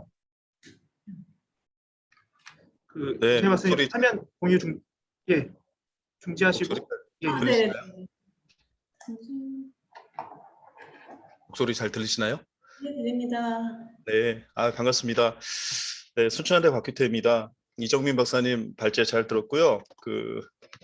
좋은 아주 사례 연구하고 좀 유사한 것 같아요. 제가 보니까요. 그래서 새로운 어떤 정보들도 되게 많았고 재밌는 어떤 특히 글로벌 OTT사들의 최근의 어떤 동향이라는 것들을 잘 좀 설명해 주신 것 같습니다. 뭘 토론을 드릴까 집에서 어제 좀 고민을 했습니다. 이게 왜냐하면 엠피리컬이 하거나 되게 정성적으로 완성된 논문의 형태가 아니기 때문에 제가 흔히 보던 케이스에 기반해 가지고 이정민 박사님께서 설명하신 부분에 대해서 제 의견을 조금 첨언드리는 게 어떨까라는 생각으로 좀 말씀을 드려볼게요. 일단 기본적으로 IP를 기반으로 한 어떤 트랜스미디어 전략이나 이제 이런 거를 논의할 때 이제 그 근거로 이제 세 가지의 개념을 말씀을 하셨어요. 그러니까 전통적으로 애그리게이션 전략, 그다음에 이제 우리가 지금 활용할 수 있는 어떤 플랫폼 전략, 세 번째로는 프랜차이즈 전략. 여기에 이제 집중을 하셨는데 세 가지가 응축된 게 사실은 트랜스미디어 전략이라고 볼 수도 있겠지만 사실은 그 세 가지 전략은 미디어 산업에서는 전통적으로 끊임없는 어떤 얼터너티브였거든요. 전략적인 대안, 어떠한 산업이나 어떠한 비즈니스에도 쓰일 수 있는. 근데 그 전략이 항상 올바른 항상 적합한 건 아니고 전략이 가지고 있는 또 약점이나 또 위기 요인들도 상당히 많이 있거든요. 이제 그런 면에서 이런 어떤 추세로 가니까 모든 어떤 글로벌 기업이 그러니까 우리 기업도 왠지 또 그걸 또 따라가야 될 것 같아. 그게 맞는지 틀리는지에 대해서 좀 판단하는 게 좀 필요할 것 같아서 제가 말씀을 좀 드려보는 겁니다. 일단 애그리게이션 전략. 콘텐츠는 잘 알겠지만 기본적으로 수요의 소득 탄력성이 비탄력적이고 그다음에 교차 탄력성이 수요에 대한 교차 탄력성이 탄력적입니다. 다시 말해서 대체제나 경쟁에 되게 취약하고 그다음에 실제적으로 소비자들이 소득이 증가한다 해도 실제로 거기에 대한 소비를 늘리기가 대단히 쉽지가 않습니다. 그런 면에서 어느 정도까지 과연 공급자가 자신의 콘텐츠를 확보하고 그거를 유지하기 위해서 투자할 것인가 거기에 대한 고민이 제가 볼 때는 되게 진지하게 좀 이루어질 필요가 있다라고 봅니다. 왜냐하면 글로벌 사업자들은 시장 자체가 넓기 때문에 투자의 범위가 조금 더 넓어질 수 있겠지만 만약에 그게 국내의 사업자로 만약에 논의가 그게 전개가 된다라면 조금 제가 볼 때 양상은 달라질 수 있다라는 생각이고요. 두 번째 이제 플랫폼에 대해서 말씀하신 부분은 기본적으로 이 박사님께서는 중개자, 매개자의 역할을 조금 약간 강조를 하신 것 같은데 이제 최근에는 물론 그런 역할이 중요하지 않다는 건 아니지만 최근에는 협력적인 어떤 시장 아니면 개방적인 에코시스템 이렇게 플랫폼을 좀 이해하는 어떤 그런 경향이 강하거든요. 그런 면에서 봤을 때 글로벌 OTT 사업자들이나 우리 OTT 사업자들이 착안해야 될 게 중개자로서 이점을 취하는 전략에 집중을 할 것이냐 아니면 생태계를 구축하거나 시장을 형성하는 측면에서의 전략에 조금 더 발전적으로 발을 담궈야 할 거냐 여기에 대한 고민이 제가 볼 때 조금 더 나갈 필요가 있다고 보이고요. 세 번째로 이제 프랜차이즈 전략은 미디어 산업에서도 이 용어가 사실 좀 모호하거든요. 프랜차이즈가 경영학에서 쓰이는 배경과 뭐 스포츠 분야에서 쓰이는 배경과 미디어 분야에서 쓰이는 배경이 이 박사님이 말씀하신 대로 약간 좀 다릅니다. 다른데 이게 약간 라이선스 전략을 물고 있어요. 물고 있는 어떤 그런 개념으로 말을 하는데 이 전략이 성공을 하려면 대중적 인지도가 높은 텐트폴 콘텐츠나 경쟁력 있는 IP가 있어야 되는 거거든요. 이제 그걸 물론 확보하는 어떤 전략까지가 들어갈 수가 있겠지만 그렇게 본다라면 실제적으로 그런 IP가 있나 존재할 수 있나 더 확보되는 게 가능한가 이제 이런 논의 물론 가능하죠. 가능한데 그걸 가능하게 하려면 엄청난 제휴와 엄청난 투자가 거기에 선행이 돼야 되기 때문에 과연 그게 우리 회사나 우리 기업의 위치에서 효과적인 건지 그것도 역시 마찬가지로 또 따져볼 필요가 있다고 생각을 합니다. 종합을 해보면 제 생각엔 그렇습니다. 세 가지 전략은 뭐 콘텐츠 기업의 경쟁력을 상승시켜 줄 수 있는 기본적으로 성장 전략의 대안인 거는 분명한데 그 전략을 과연 어떠한 기업이 어떤 상황에서 어떻게 믹스할 것인가에 따라서 효과는 매우 달라질 수 있다고 생각을 합니다. 왜냐하면 경쟁이 치열해지면 우리 회사의 전략을 타 회사가 모방하거든요. 모방하게 되면 결과적으로 내가 가지고 있는 무기는 무기가 아닌 거죠. 그러면 그 기업을 또 경쟁자를 이기기 위해서는 또 다른 핵심 역량이 필요할 텐데 대규모 투자나 어떤 대규모의 고착화를 일으키는 전략적인 대안을 선택했을 때 조직의 유연성이나 민첩성이 떨어져서 오히려 변화하는 환경에 빨리 못 대응을 할 그런 어떤 확률 이런 것들도 상당히 있지 않을까 생각을 하는 겁니다. 그러니까 물론 다양하게 제가 볼 때는 IP 전략도 좋고 세계관을 구축해서 트랜스미디어 전략으로 가는 것도 좋은데 어떤 세계관을 구축할 건지 고객이 거기에 대해서 동의하는지 이런 것들에 대한 관점이 부재한 채 이게 뭔가 흘러가는 식으로 따라가는 식으로 모방하는 것이 과연 효과적일 건지에 대해서 좀 생각해 볼 필요가 있겠고 전략 경영에서의 전통적 주제죠. 석세스 트랩. 성공하는 기업에 그거를 그대로 모사하거나 모방하는 과정에서 생길 수 있는 추종자들의 덫이죠. 덫. 거기에 빠질 가능성도 상당히 있기 때문에 제 생각에는 OTT 사업자가 과연 이 시점에서 자사의 환경에 비추어서 어떤 전략을 선택해야 될지를 판단하려면 우선적으로 고민해야 될 것은 시장과 고객이라고 생각을 합니다. 어떤 시장을 겨냥하고 있고 어떤 고객을 타겟으로 잡아야 되는지 그거에 따라서 제가 볼 때는 매우 달라질 거라고 보고요. 그다음에 OTT 생태계에서 그 기업이 어떤 강점을 가지고 있고 어떤 지위를 가지고 있는지도 명확하게 인식할 필요가 상당히 있다. 이렇게 생각을 합니다. 간단하게 그냥 이 박사님의 글에 대해서 주제 넘게 몇 마디 그냥 말씀드려봤습니다. 고맙습니다. 감사합니다. 네, 논문에 더 반영하도록 하겠습니다. 이정희 박사님 추가로 답변 주실 내용이 있을까요? 이제 박규태 교수님 코멘트에 대해서 이제 답변 주실 부분이 있으면 해주시고 아니면은 이렇게 세션 참가자분들 중에서 혹시 이제 질문 있으면 해주셔도 될 것 같습니다. 예, 그러면 시간 관계상 그 질문은 채팅창에 남겨주시고요. 세 번째 연구로 이어가겠습니다. 세 번째 연구는 이제 기업의 디지털 전환 경쟁력 분석 모형 개발 및 적용으로 공기업 10개 사례를 분석하였습니다. 서울시립대 이미종 교수님, 최보름 교수님, 송지희 교수님이 공동 저자로 참여하셨고요. 오늘 발표는 송지희 교수님이 해주시겠습니다. 특히 이제 발표 앞서서 이 연구는 한국경영학회에서 발행하는 이제 KBR 2021년 8월호에 게재 예정임도 말씀드리겠습니다. 네. 송지희 교수님 준비되었으면 발표하시면 되겠습니다. 네, 화면 공유하겠습니다. 네. 혹시 화면 보이시는지요? 예, 잘 보입니다. 네, 그럼 발표 시작하겠습니다. 네, 안녕하세요. 저는 서울시립대학교 경영학부에 있는 송지입니다. 네, 말씀 주신 것처럼 저희 시립대 두 저자분과 함께 연구를 진행했고요. 연구 제목은 이제 DT, 우리가 쉽게 말하는 DT의 어떤 지표를 좀 개발을 해서 우리나라의 가장 큰 10개 공기업에 한번 적용을 해서 사례 분석을 해보자. 그래서 사실은 그 KBR이라는 저희가 퍼블리시가 된 그 논문집이 학생들이 나중에 뭐 수업이나 이런 때 사례로 또 활용할 수도 있게 그렇게 아마 그 퍼블리시가 되는 그런 저널로 알고 있어서 저희는 좀 이런 것들을 한번 사례 분석을 해봄으로써 나중에 추후에 뭐 공공 부분에 디지털 전환 쪽을 좀 생각하시는 공부하시는 분들이나 아니면 그런 쪽으로 좀 이렇게 수업을 진행하시는 분들께 도움을 드리고 싶다 이런 생각으로 사실은 여기 KBR에 이제 저희가 제출을 해서 논문이 나오게 됐고요. 그것과는 또 별도로 저희 그 3명 연구진들이 계속 디지털 전환에 대해서 관심이 많아서 그 오래전부터 디지털 전환의 어떤 지표가 그 만만한 게 없다. 너무 길거나 그러니까 너무 개수가 많거나 또 너무 좀 추상적이거나 그렇다는 생각을 가지고 있어서 처음에 이제 디지털 전환 지수를 좀 개발해 볼 목적으로 원래는 이 본 연구가 시작이 되었습니다.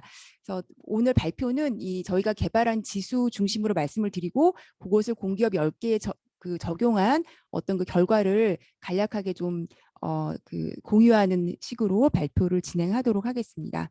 네, 뭐 잘 아시겠지만 뭐 디지털 전환이 얼마나 중요하고 중요하지만 실제로 우리나라의 그 디지털 뭐 전환 지표는 세계적으로 그렇게 높은 수준은 아니고요.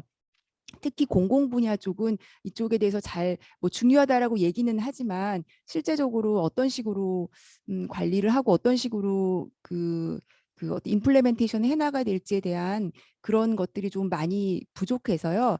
저희가 말씀드린 것처럼 이런 디지털 전환의 경쟁력을 측정할 수 있는 모형이나 지표를 좀 개발을 해서 공공 부분에 한번 적용을 해보면 어떨까라는 생각으로 본 연구를 진행하게 되었습니다.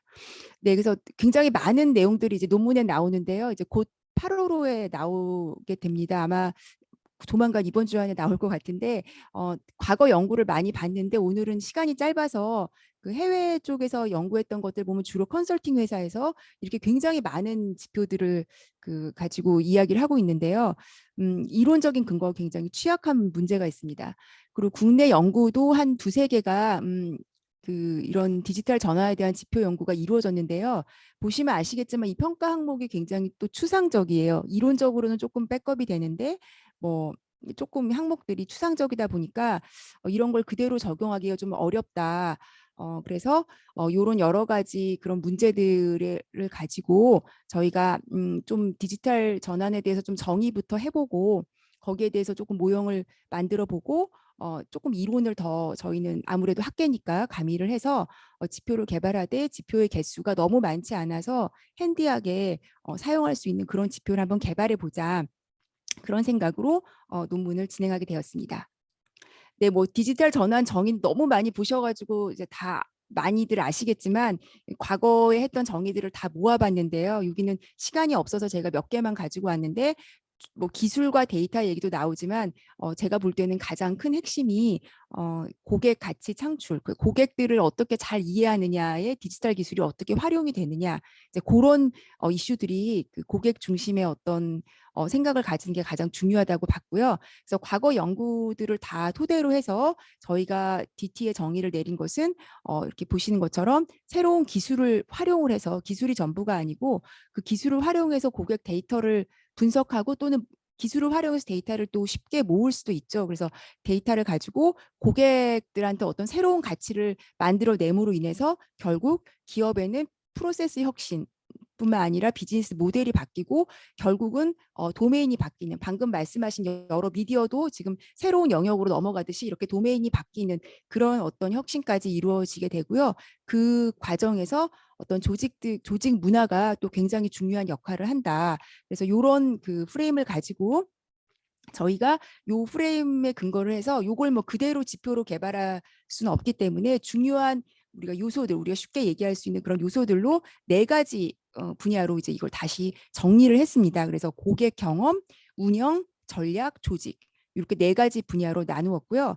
요 분야에 대해서 12개 항목을 이제 도출을 했습니다. 그래서 요 항목들을 제가 조금 중심적으로 설명을 드리도록 하겠습니다. 그래서 요 12개 항목을 저희가 뽑아내면서 나름 그래도 멋있는 이름이 있어야 되니까 뭐 저희 3명이 만든 이름이 이렇게 D3라고 디지털 트랜스포메이션 레디니스 인덱스, 그래서 D3 이렇게 저희끼리 이렇게 부르고 있는데 네, 그래서 이렇게 한번 이름을 저희가 만들어 보았습니다. 그래서 이렇게 12가지 항목들을 조금 하나씩 설명을 좀 드리겠습니다. 첫 번째 이제 고객 경험 CX라고 저희가 이렇게 명명을 했고요. 3가지 요소로 저희가 측정을 했는데 먼저 이제 많이 여러분들 아시고 계시는 퍼스널라이제이션, 그러니까 얼마나 기업이 고객 데이터를 바탕으로 고객들에게 차별화된 개인화된 서비스를 제공하고 있느냐, 데이터만 모으는 게 아니라 이걸 가지고 뭔가 고객들한테 맞춤 서비스를 제공하려고 노력을 하느냐, 이런 것들이 굉장히 중요한 이슈인 것 같고요. 두 번째로는 고객들이 결국은 뭐 오늘도 미디어 세션이기 때문에 양방향 얘기가 많이 나왔지만 실제로 디지털 트랜스포메이션의 중요한 것 중에 하나가 고객들의 또 참여거든요. 그래서 고객들이 얼마나 이 기업의 서비스, 제품 또는 홍보, 광고에 참여할 수 있는 기회가 있느냐. 그래서 코크리에이션을 중요한 요소로 또 잡았습니다. 그리고 마지막으로는 고객 분야에서 또 중요한 게 옴니 소셜 프레젠스라고 해서 기업, 고객 간 이 소통이 얼마나 활발하게 이루어지느냐. 그러니까 사실 어떻게 보면 요 3가지가 연결은 많이 됩니다. 연결은 되지만 그 3번째 요소는 그래서 얼마나 이제 뭐 쉽게 말하면 SNS를 가지고만 있는 것이 아니라 그 안에서 고객들끼리도 소통이 되고 기업과 고객도 소통이 되느냐. 이런 어떤 3가지 지표로 고객 경험을 측정하고자 하였습니다. 그다음 이제 운영 쪽인데요. 사실 운영 쪽이 어떻게 보면 디지털 트랜스포메이션 연구 중에 상당 부분이 이쪽이 많이 되어 있어요. 그래서 얼마나 자동화돼 있느냐, 작업들이. 네, 그리고 두 번째로는 공급망 사슬 통합. 그래서 그 공급망이라고 하면 이제 뭐 협력 업체나 파트너들끼리 어떤 정보 시스템이 얼마나 잘 연계가 돼 있느냐뿐만 아니라 사내에서도 얼마나 그 내부적으로도 잘 연결이 돼서 정보가 얼마나 잘 공유가 되느냐, 네, 그런 수준이고요. 마지막으로 공급 사슬의 기술 혁신 같은 경우는 우리가 쉽게 얘기하는 뭐 IoT라든지 드론이라든지 이런 어떤 장비의 자동화가 단순 작업의 자동화뿐만 아니라 이런 장비 등을 간의 연결성이 높아져서 이런 부분에 어떤 혁신이 와서 효율적인 어떤 운영이 되고 있느냐, 이런 쪽으로 우리가 그 매저를 하도록 하겠습니다. 네, 그 다음에 전략인데요. 전략 부분은 또 3가지 정도 지표로 저희가 생각을 해보았습니다. 첫 번째는 그러니까 디지털 전환을 위한 전략이 구체화되어 있고 또 거기에 대한 세부 전략이 수립되어 있는가. 그러니까 뭐 디지털 전환만 한다고 외치는 것이 아니라 뭐 단계별로 앞으로 어떤 식으로 전략을 끌고 나갈 건지에 대한 세부 전략이 수립되어 있는가. 두 번째로는 디지털 기술을 바탕으로 얼마나 새로운 사업이나 새로운 시장에 진출하려고 노력을 하는가. 그러니까 이때 그 중요한 거는 그냥 신시장에 가는 것이 아니라 어떤 디지털 기술 또는 고객의 데이터 이런 것들을 활용해서 새로운 시장을 개척하려고 노력하는가.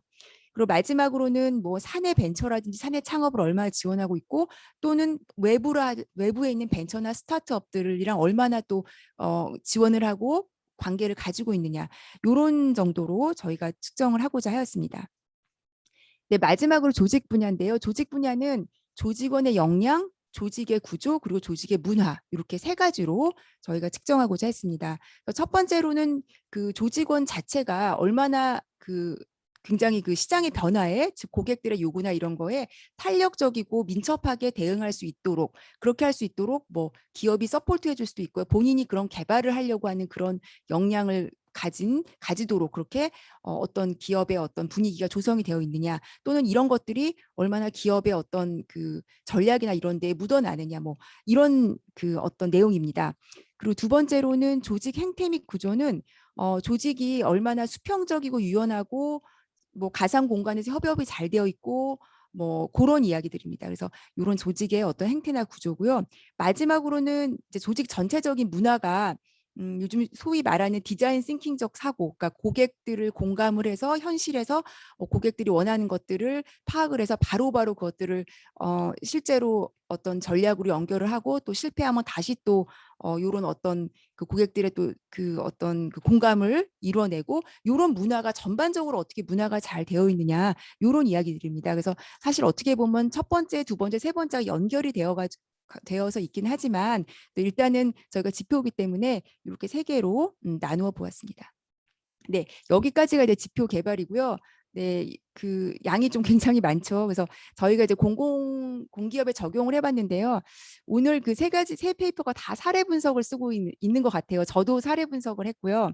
공공기관을 선정을 해서 10개 사례를 분석을 했는데 저희가 이제 공공기관 경영 평가 편람을 보면 우리나라 그 공공기관들을 캐리고리를 분류를 해놓은 게 있는데 원 캐리고리가 가장 큰 10대 공기업들입니다. 그래서 우리가 알고 있는 뭐 한전, 뭐 수자원공사, 뭐 이런 도로공사 이런 데들인데 그래서 그 회사들을 뽑았고요.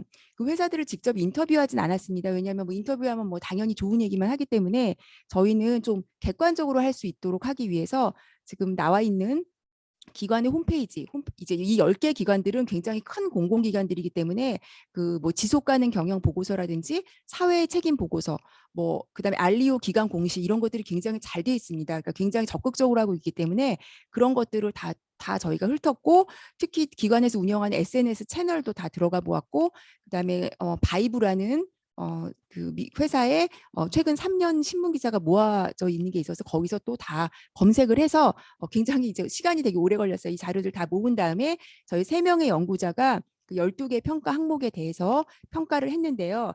그 평가 항목을 이제 어떤 식으로 했냐면 제가 잠깐 이제 보여드리면 이런 식으로 평가를 했습니다. 그래서 뭐 예를 들면 퍼스널라이제이션이다 그러면 5개 영역으로 상, 중상, 중, 중하 이제 저희 한 리뷰어께서 왜 이렇게 1, 2, 3, 4, 5로 하지 않고 이런 식으로 했냐라고 질문을 하셨는데 사실 이게 퍼블리시가 됐을 때 점수화가 되면 기업 이름들이 나가기 때문에 굉장히 좀 민감할 것 같아서 저희는 그냥 이렇게 어떤 상중하로 이런 식으로 저희가 평가를 했습니다. 그래서 이런 평가를 그 3명의 연구자가 실시를 했고요. 그러다 보니까 10개 기관이고 12개니까 120개가 생기지 않습니까? 그래서 그 120개를 다 서로 비교를 했어요. 다 서로 비교를 해서 계산을 해보니까 처음에 85.3%의 어떤 그 일치도가 보여져서 이제 reliability 테스트죠. 그래서 조금 그 저희가 차이가 나는 부분들은 다시 토론하면서 차이점을 해소해서 100% 신뢰도를 달성을 하여서 분석을 진행을 하였습니다. 네, 그래서 여기 이제 분석 예시로 공기업 이게 저희 저희 학회 오늘 그 컨퍼런스 자료에 올라가기 때문에 너무 여기다 이름을 대놓고 쓰면 조금 그럴 것 같아서 이름을 제가 말을 안 했는데 이제 요게 도로공사의 경우고요. 이런 식으로 12개 분야에 대해서 이렇게 평가가 뭐 예를 들면 도로공사 같은 경우는 코크리에이션은 굉장히 잘 되고 있고 뭐 프로세스 자동화는 또 잘 되고 있고 그러나 뭐 서비스 및 비즈니스 혁신 즉 얼마나 디지털 그 전환에 대한 전략을 가지고 있느냐 부분은 조금 낮다는 거죠. 실제로 내부적으로 높을 수도 있는데요. 제가 이제 알고 있기로 뭐 공기업들이 굉장히 자료들을 많이 올리기 때문에 되게 잘하는 거를 일부러 이렇게 좀 낮춰서 얘기할 확률은 좀 적거든요. 오히려 오버해서 저희가 과대평가할 확률이 더 큰 그런 상황은 있을 것 같습니다. 그래서 이런 식으로 분석을 했고요. 요 회사 같은 경우 굉장히 잘하고 있죠. 그래서 수자원공사의 사례고요. 저도 이걸 보면서 공기업들 중에 정말 잘하고 있는 데는 굉장히 뭐 사기업보다 더 잘하고 있다고 느낄 정도로 DT 수준이 높은 데도 많았고요. 그래서 뭐 요것들을 제가 다 보여드린 거는 의미가 없을 것 같고요. 그 분석 결과를 한번 이렇게 종합을 해봤습니다. 그래서 보시면 각 분야별로 그 10개를 분석한 결과들인데요. 전반적으로 그 어떤 보시면은 요 고객 분야는 나름대로 잘 하려고 노력은 하고 있어요. 그러나 퍼스널라이제이션 부분은 아직 조금 약한 부분들이 좀 있었고요.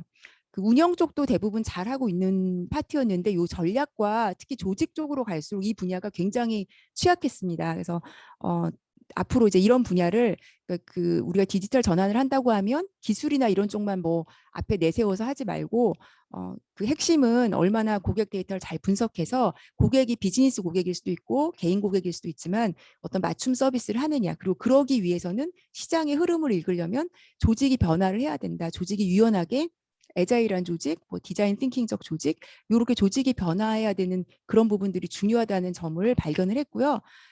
각각에 대해서 추후에 어떻게 하면 그럼 잘해야 될까 궁금해하는 그런 공기업들이 있을 것 같아서 각 사례별로 퍼스널라이제이션에서 가장 높은 점수를 받았던 한국전력공사 같은 경우에 베스트 프랙티스를 이제 이렇게 썼고요. 뭐 예를 들면은 조직 같은 경우에 굉장히 조직원 역량 부분이 우수한 쪽은 한국가스공사, 그다음에 보시면 아시겠지만 이게 수자원공사 같은 경우는 조직 부분이 굉장히 잘 운영이 되고 있었어요. 그래서 아예 뭐 자기들은 디자인 싱킹적 조직 문화를 지향한다 이렇게 선언까지 하면서 하고 있었고, 뭐 ICT 기술을 활용해서 스마트 업무 환경을 잘 하고 있었고요.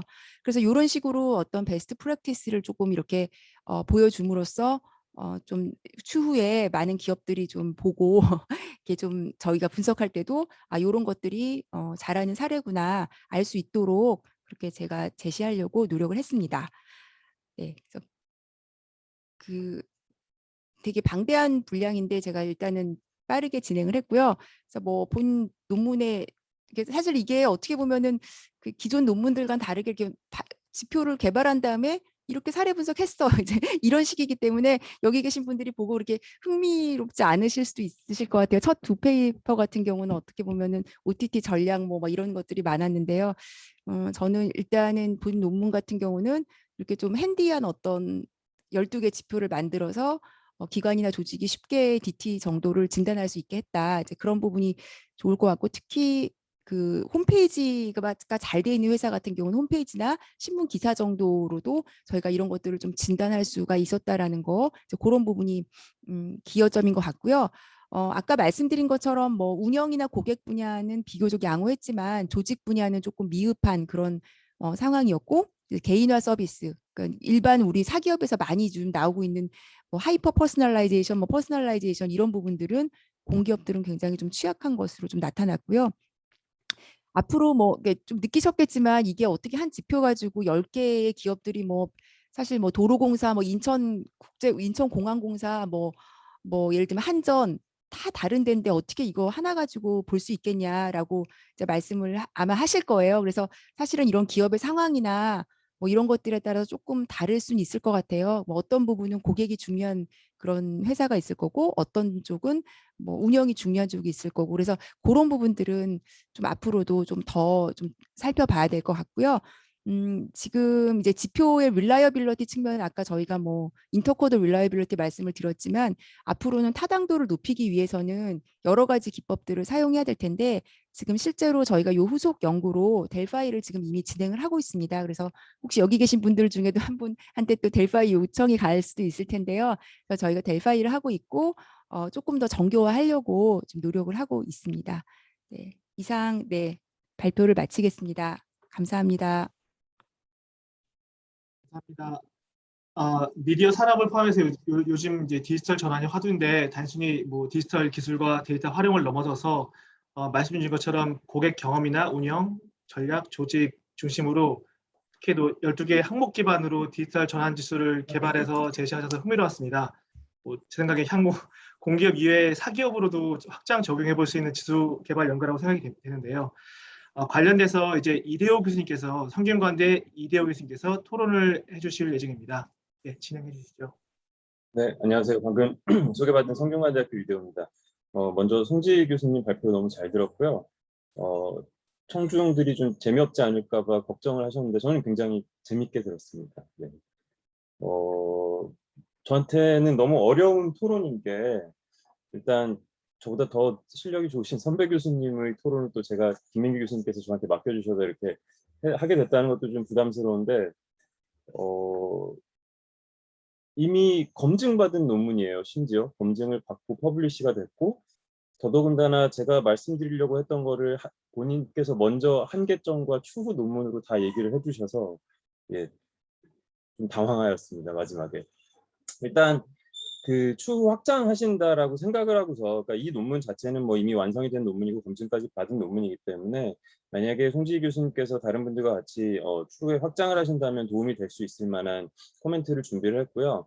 말씀하셨던 대로 원래 논문은 뭐 굉장히 양이 방대하다고 하셨는데 저는 이 발표 자료에만 기반을 해서 말씀을 드리는 거라서 혹시 또 겹치는 내용이 있을지도 모르겠습니다. 첫 번째로 14페이지부터 이제 이 지표를 도출한 거에 대해서 말씀을 해주셨는데, 보면은 뭐 퍼스널라이제이션 CX1이 어떤 기존 논문에 기반해서 이 CX1을 도출했고 이런 걸 이제 근거를 다 제시를 해주셨어요. 근데 이 서브 인덱스 개별의 근거도 중요하지만 왜 이렇게 구성을 했는지에 대한 논리하고 근거도 있으면 좀 좋을 것 같다라는 생각을 했습니다. 왜냐하면 이 인덱스라는 것이 가져야 되는 그 요건 중에 하나가 이 서브 인덱스들이 전체를 커버하고 있는지, 만약에 전체를 커버하고 있지 못하다면 커버되지 않은 것 중에 또 굉장히 중요한 부분이 있을 수 있는데 그런 것이 없다라는 것을 보여줄 수 있어야 되고, 그 다음에 이 서브 인덱스들이 전체를 커버하면서도 서로 겹치지 않는다라는 걸 얘기를 해줄 수 있어야 되기 때문에 어떤 거에 그 기반해서 이렇게 예를 들면 고객 경험을 3가지 지표로 만들었는지, 운영은 또 이렇게 왜 3개의 지표로 만들었는지, 이런 거에 대한 근거를 제시를 해주셨으면 더 좋았을 것 같다라는 생각이 들었습니다. 저는 개인적으로 특히 이 지금 제시하신 4가지 핵심 분야, 고객 경험, 운영, 전략, 조직, 이 4가지 핵심 분야가 사실 제가 느끼기에는 좀 경영학 쪽에 치우쳐져 있다라는 느낌을 받았어요. 근데 그게 저는 단점은 아니라고 생각하는 게, 오히려 경영학적 시사점을 주기 위해서는 경영학에서 많이 사용되는 지표들이 더 활용되는 게 맞다라고 생각을 합니다. 근데 다른 학문 분야에 속해 있는 저로서는 이 부분이 조금 어색했기 때문에 익숙하지 않았기 때문에 그 부분에 대해서 좀 더 기존 논문이 근거가 됐으면 좋았을 것 같다라는 생각이 들었고, 그래서 그 기존에 이제 이 인덱스나 지표를 만드는 논문들을 살펴보면 인덱스 만들 때 이제 최대한 많은 데이터를 모으고 그 모은 데이터들에 기반해서 프린시펄 컴포넌트 어널리시스를 한다거나 그렇게 해서 이제 서브 인덱스를 가리기도 하는데 그런 방법들이 도입돼도 더 좋을 것 같다라는 생각이 들었습니다. 그리고 이미 뭐 말씀을 해주신 부분이기는 한데 저도 보면서 왜 공기업 10개를 선택하셨을까가 사실 좀 궁금하기는 했어요. 왜냐하면은 10개 공기업의 특성이 서로 매우 다르고, 예를 들면 그 공기업이 뭐 B2C를 하고 있느냐 B2B를 하고 있느냐에 따라서도 이 인덱스별로 당연히 차이가 날 수밖에 없을 것이고, 그 다음에 기업에 따라서 공급 사슬의 의미도 좀 다를 것 같다라는 생각이 들었어요. 그리고 시장 진입 및 생존에 있어서도 그 기업이 독점 기업의 상황에 처해 있는지 아니면 경쟁적인 상황에 처해 있는지에 따라서도 매우 다를 거기 때문에 어떻게 보면 상중 하로 나오는 게 좀 자연스러울 수도 있겠다라는 생각이 들었거든요. 그래서 이거를 나중에는 조금 더 비슷한 상황에 있는, 그러니까 헤테로제너티가 좀 적은 그런 기업들을 대상으로 해서 한번 분석을 해보는 것도 좋을 것 같다라는 생각이 들었고, 또 한 가지 이제 기존 인덱스나 지표를 개발하는 연구를 살펴보면 그 인덱스의 결과를 기존 연구하고 비교를 해서 이 인덱스가 기존의 인덱스보다 이런 점이 우수하다라는 걸 얘기를 해준다거나, 아니면 저는 기존 인덱스 이 DT 같은 경우는 기존 연구가 그렇게 많지 않기 때문에 기존 사람들이 알고 있는 지식과 비교를 해주면 어떨까라는 생각이 들었습니다. 그래서 기존의 사람들이 뭐 예를 들면 한국가스공사가 이런 걸 되게 못하고 있다라고 생각을 많이 하고 있었는데, 이 지표에 따르면 기존 생각과는 달리 이런 측면에서는 훨씬 더 우수하다라고 나타났다거나, 이런 식으로 기존 지식과 비교를 함으로써 이 인덱스가 가질 수 있는 어떤 프랙티컬한 임플리케이션을 강조해주면 좋지 않을까, 이런 생각을 해봤습니다. 네, 송지 교수님 발표 잘 들었고 저는 토론 여기서 마치도록 하겠습니다. 감사합니다. 네, 제가 간단하게 답드리겠습니다. 제가 이대호 교수님께서 토론하신 대로 사실은 어저께도 좀 약간 떨었는데, 왜냐하면 경제학자시기 때문에, 저도 학부는 경제학을 했기 때문에 경제학자 관점에서 보면 정말 허점이 많은 논문이거든요. 특히 말씀 주신 것 중에 정량적인 방법으로 이걸 좀 뭐 다 설문조사라든지 이런 걸 해서 요소를 묶어내고 줄여가고 뭐 이런 과정을 겪어야 되는데 그렇게 하지 않았고 그런 부분이 안 그래도 당연히 말씀하실 거라고 생각을 했고요.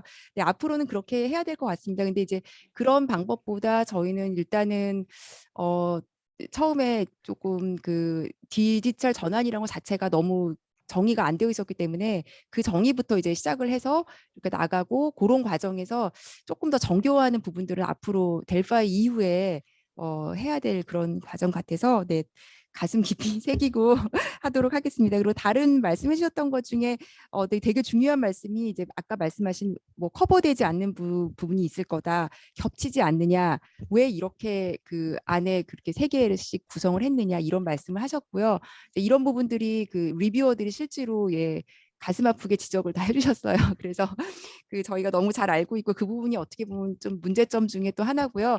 그래서 왜 그랬냐고 하시면 일단은 과거 문헌 연구와 사실 여기는 안 들어갔지만 저희가 또 케이스를 많이 봤거든요. 실제 DT를 했다라고 자부하는 모든 기업들이 우리나라가 해외 걸 모아 보면 대략적으로 그렇게 맞춰서 떨어져서 사실은 한 거예요. 굉장히 정성적으로. 네. 그렇게 해서 이게 사실은 타당도는 있을 거라고 제가 생각은 하는데 그 분야에 대해 그 왜 타당도가 있는지에 대해서 정확하게 어떤 그 신뢰가 있는 어떤 지표로 제가 말씀을 드리지를 못하는 부분이 좀 있는 건 사실입니다. 그래서 앞으로 델파이랑 이런 것들을 통해서 그런 부분들을 조금 보강을 해서 조금 더 완벽하게 그렇게 만들도록 하겠습니다.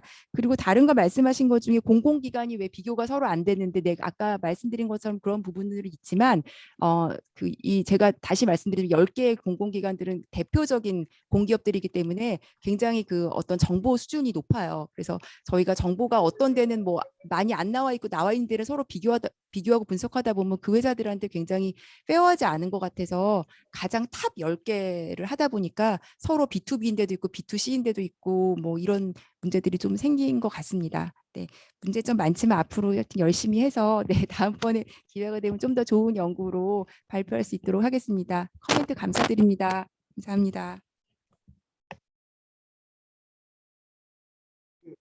감사합니다. 혹시 그 오늘 3편의 연구에 대해서 이제 세션 참가해 주신 플로우에서 혹시 질문이 있으신지요? 제가 한 말씀 해도 될까요? 예. 네, 그 송지 교수님 너무 잘 들었고요. 이거 그냥 제가 코멘트를 간단하게 말씀을 드리면 너무 좋은 연구고 꼭 필요한 연구라고 생각이 드는데 이제 퍼블리시가 됐잖아요. 국내에. 근데 이 연구를 이제 좀 확대하셔갖고 더 좋은 연구가 되기 위해서는 좀 보완을 하셨으면 이제 좀 힘이 나니까 드리고 싶은 말씀이 뭐냐면 지금 하시고 접근하신 것들이 굉장히 공이 많이 들어간 연구예요. 공기업 10개로 하고 이게 이제 데이터가 어베일러블 한 쪽으로 접근하다 보니까 같잖아요. 근데 저도 이제 연구를 하다 보면 이런 고민들을 많이 하게 되니까 이해가 돼요. 근데 이게 전형적인 데스크 리서치거든요. 이렇게 갈 수 있는 거는 뭐냐면 논문으로서는 의미가 있는 논문이 나오는데 실천적인 경영학을 하는 미디어 경영이나 이제 실천적인 IT를 하는 입장에서 보면 이 논문을 현장에서 쓸 수 있을까 하는 고민을 해보면 이 평가지표가 DT를 실천하고 적용하는 입장에서 적용 가능성이 어느 정도 높을 것인가 고민해보면 사실은 그렇게 높지. 왜냐하면 잘 아시지만 일반적인 IT는 기본적으로 패러독스가 있어요. 우리가 돈을 많이 쓰고 투자를 많이 하는데 성과가 떨어지잖아요. DT는 더 해요. 대한민국은 더 하거든요. 우리가 엄청나게 유행을 하고 돈을 많이 쓰는데 성과가 안 나고 잘하는 게 없잖아요. 공공으로 가면 더 하거든요. 공부로 가면 더 해요. 왜 이게 수십 년 동안 이 현상이 반복돼요? 저 이번에 그 백신 예약하면서 12시에 돌아버린 줄 알았어요. 제가 IT를 32년 했는데 예약자 막 수십만 명 밀려 있는 거 보고 대한민국 전자정부 수준이 이거밖에 안 되는 생각에 너무 처참했어요. 근데 이거 민간에서 딱 손대니까 바로 되잖아요. 이게 사실 안 하는 거고 못 하는 것들이 있는 거고 할 수 있는데도 못 하는 것들이 있어요. 그러니까 BT라는 게 이런 거예요. 지금 이 평가지표에는 그런 것들이 하나도 안 나타나요. 어떻게 보면 그래서 저는 꼭 부탁드리고 싶은 게 공이 들더라도 현장의 목소리를 듣고 인터뷰를 하셔야 돼요. 2차적으로 나오는 데이터나 보고서로 의존하면 우리가 정말 주마간사식으로 포장하고 프리텐드하는 것밖에 볼 수가 없어요. 연구자라면 현장에 들어가서 액세스가 안 되더라도. 그래서 저희들이 지금 발표하는 여기 계신 분들이나 현장에 이 적용한 이런 사례 연구를 해서 왜 챗봇이 제대로 안 되고 있나, 지금 저희들이 1년에 여기 계신 분들이 발표하고 있는 논문들을 보면 현장의 간극들을 리포트한 논문들이 굉장히 많이 있어요. 정현욱 교수님이 발표한 논문이나 제가 발표한 논문들. 저는 지금 굉장히 역량 있는 지금 팀들이 이 엄청나게 중요한 연구들을 잘하고 계시니까 2차 자료에만 의존하지 마시고 이 10개 공기업을 직접 어택하셔서 직접 들어가서 밀고 들어가셔서 현장의 목소리를 꼭 들으시고요. 그러면 지금 이 점 상중하 이 5개의 평가가 아니라 실제 목소리를 들으실 수 있을 거고요. 굉장히 다른 평가가 나올 거라고 보고요. 공기업에서 제가 공공에도 있었기 때문에 저라면 이런 요소를 잡아낼 것 같아요. 공공기관이 DT가 안 되는 가장 크리티컬한 약점 중에 하나, 문제점 중에 하나는 뭐냐면 규정과 제도예요. 기술이나 투자의 문제가 아니라요. 대부분의 이 규정과 제도가 발목을 잡기 때문에 안 되는 거예요. 결국 이 제도와 이 공무원들도 마찬가지고 정부도 마찬가지고 공공기관도 마찬가지고 다 감사에 걸리고 하잖아요. 이 제도가 따라가지는 못해요. 규정, 제도 이게 따라가지 않으면 아무리 앞에서 하도 안 되거든요. 그래서 그런 부분이 정확하게 체크가 돼야 되는데 지금의 지표에서는 그거 하나도 체크가 안 되잖아요. 그런 부분. 두 번째는 사람이에요. 지금 조직적인 측면을 하셨는데 거기 사람 체크 안 하셨잖아요. 디지털을 하는 사람이 어느 정도 있는가, 그 사람들이 어느 정도 수혈이 됐는가, 지금 있는 사람들이 어느 정도 역량이 되고 마인드가 어느 정도 됐는가, 상급 인력들, 하급 인력들 간에 어느 정도 됐는가, 이런 것들이 공공은 훨씬 떨어지거든요. 그 사람들 디지털 역량이 돼 있는 그 리터러시가 돼 있는 사람들이 없어요. 또 상층부, 하층부 간의 차이가 엄청나고요. 수혈도 안 돼 있어요. 그 사람들이 이거 이해하는 사람들이 없는데 어떻게 하겠어요? 그러니까 이런 사실상의 현실을 우리가 측정하지 못한다면 사실을 평가를 할 수가 없기 때문에 실제로 저는 들어가셔갖고 현장에를 보는 연구를 하시면, 그래서 10개가 아니라 하나라도 좀 제대로 해보시면 사실 그런 것들이 살아있는 그런 항목들이 지표에 반영이 되면 이 지표는 숨쉬는 살아있는 지표가 될 거고, 그러면 계속해서 이볼루션이 될 것 같아요. 그럼 저는 이게 굉장히 좋은 국제학술제에도 나갈 수 있는 정말 좋은 그런 지표가 될 수 있을 생각이 돼서 지금 이대 교수님 코멘트 하신 것처럼 물론 방법론으로 정교하게 다루는 것도 중요하지만 일단은 굉장히 중요한 측면들을 놓치고 있기 때문에 그런 부분들을 현장의 그 조사와 그 측면들을 통해서 좀 보완하는 게 중요하다. 그래서 우리는 이거를 논문으로 내는 게 중요한 게 아니라 실제 DT를 살려야 되잖아요. 그러려면 실제 적용할 수 있는 살아있는 그런 교본을 만들어줘야 되니까 저는 그런 부분이 필요하다고 생각하고, 이게 이제 일개 연구팀으로 안 되면 학계 차원에서라도 이런 것들을 체계적으로 좀 팀을 짜서 좀 했으면 좋겠다는 생각이 있고요. 이런 데 저는 관심이 있습니다. 네, 좋은 연구 감사해요. 네. 네, 감사합니다, 교수님. 제가 당연히 교수님 말씀대로 저도 경영학과에 있다 보니까 당연히 책상에서 하는 연구만으로는 정말 중요하지 않고요. 그 말씀 주신 대로 그렇게 지금 현실화하는 문제를 그 부분을 하고 있고, 사실 여기서 말씀을 안 드렸지만 제가 인대가 시립되다 보니까 저희는 공공기관 MBA가 라는 과정이 있어요. 그래서 제가 거기 주임 교수도 오랫동안 했었고, 그래서 요거를 하면서 그분들은 서울시 산하 공공기관들입니다. 뭐 서울 메트로 뭐 이런 데인데 그분들하고 같이 이제 요걸 최보름 교수님께서 그분들한테 많이 이제 피드백을 또 좀 받으신 부분들은 있어요. 그러나 말씀하신 대로 저희도 뭐 아무리 하려고 해도 저희 학교도 감사라든지 뭐 이런 것 때문에 막히는 부분들이 많은 부분도 해주시는 거 이해가 되고요. 그래서 지금 저희가 델파이를 하면서 그 사기업하고 공공기관들을 다 컨택을 지금 하고 있어요. 그래서 한번 워크숍도 한번 조그맣게 하려고 그러고, 그래서 다음에 한번 요거를 또 업데이트한 거를 조금 더 교수님들 앞에서 좀 현실감을 좀 넣어서 좀 한번 말씀을 드릴 수 있으면 좋을 것 같습니다. 너무 좋은 말씀 감사드리고, 그 오늘 너무 약한 부분들을 다 지적을 해주셔가지고 지금 하여튼 숙제가 굉장히 많아진 것 같습니다. 네. 저희가 서울시 정보시스템 담당관 했었잖아요. 그러니까 시립대가 다른 데보다는 서울시에 접근이 쉬우니까 서울시를 한번 해보세요. 네네. 서울시는 아마 다 벗을 수 있으니까 서울시는 제가 더 연결해 드릴게요. 네네. 교수님 앞으로 많이 도와주시고 많은 지도 부탁드립니다. 감사합니다. 네. 플로어에서 질문이 하나 나왔는데요. 송지 교수님한테 질문이 있습니다. 공기업 분석에 사용했던 이 DT 평가 지표를 미디어 산업에 적용해서 평가할 경우에 어떤 결과가 나올 것으로 예상하는지 궁금하다는 질문이 나왔습니다. 간단하게 답변.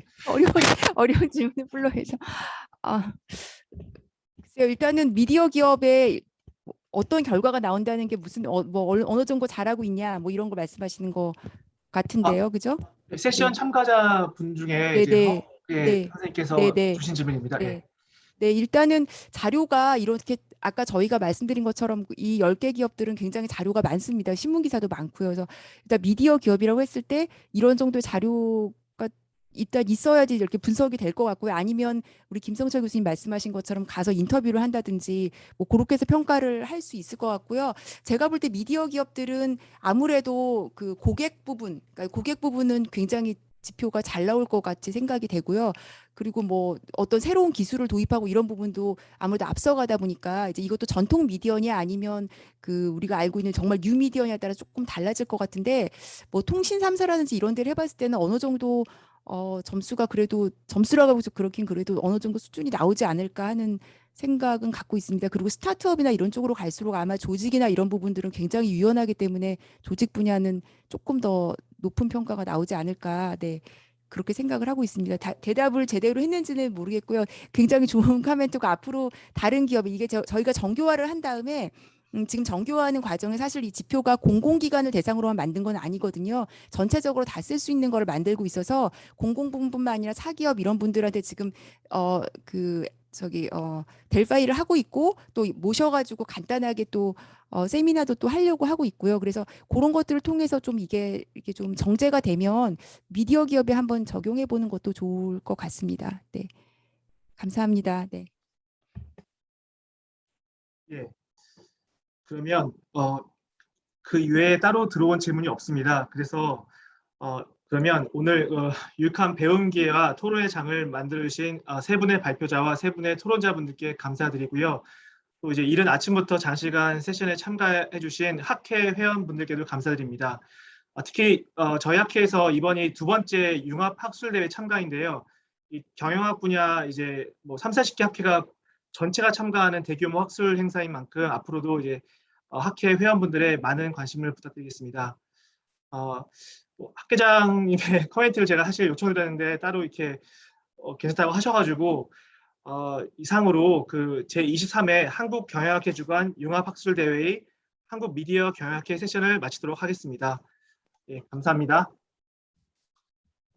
오늘 훌륭한 발표와 토론 너무 감사드리고요. 오늘 이 세션이 정말 너무 훌륭하게 잘 됐기 때문에 오늘 그 김민기 교수님께서 이 학회 세션 녹화해 주셨는데 이 학회 홈페이지에서 그 다른 오늘 오전에 참여하지 못한 다른 회원분들 보실 수 있도록 게재하도록 하겠습니다. 그리고 오늘 청중으로 끝까지 참여해 주신 우리 허욱 교수님 비롯해서 오늘 정말로 감사드립니다. 오늘 세계 발표가 너무 흥미진진했고 공부도 많이 했고 오늘 이 세션 기획과 모든 것을 또 준비해 주신 우리 김민기 교수님 감사드리고 오늘 발표부터 토론까지 또 모든 코멘트 해주신 우리 김성철 교수님도 감사드리고 오늘 참여해 주신 우리 학회 회원 여러분 너무 감사드립니다. 감사합니다.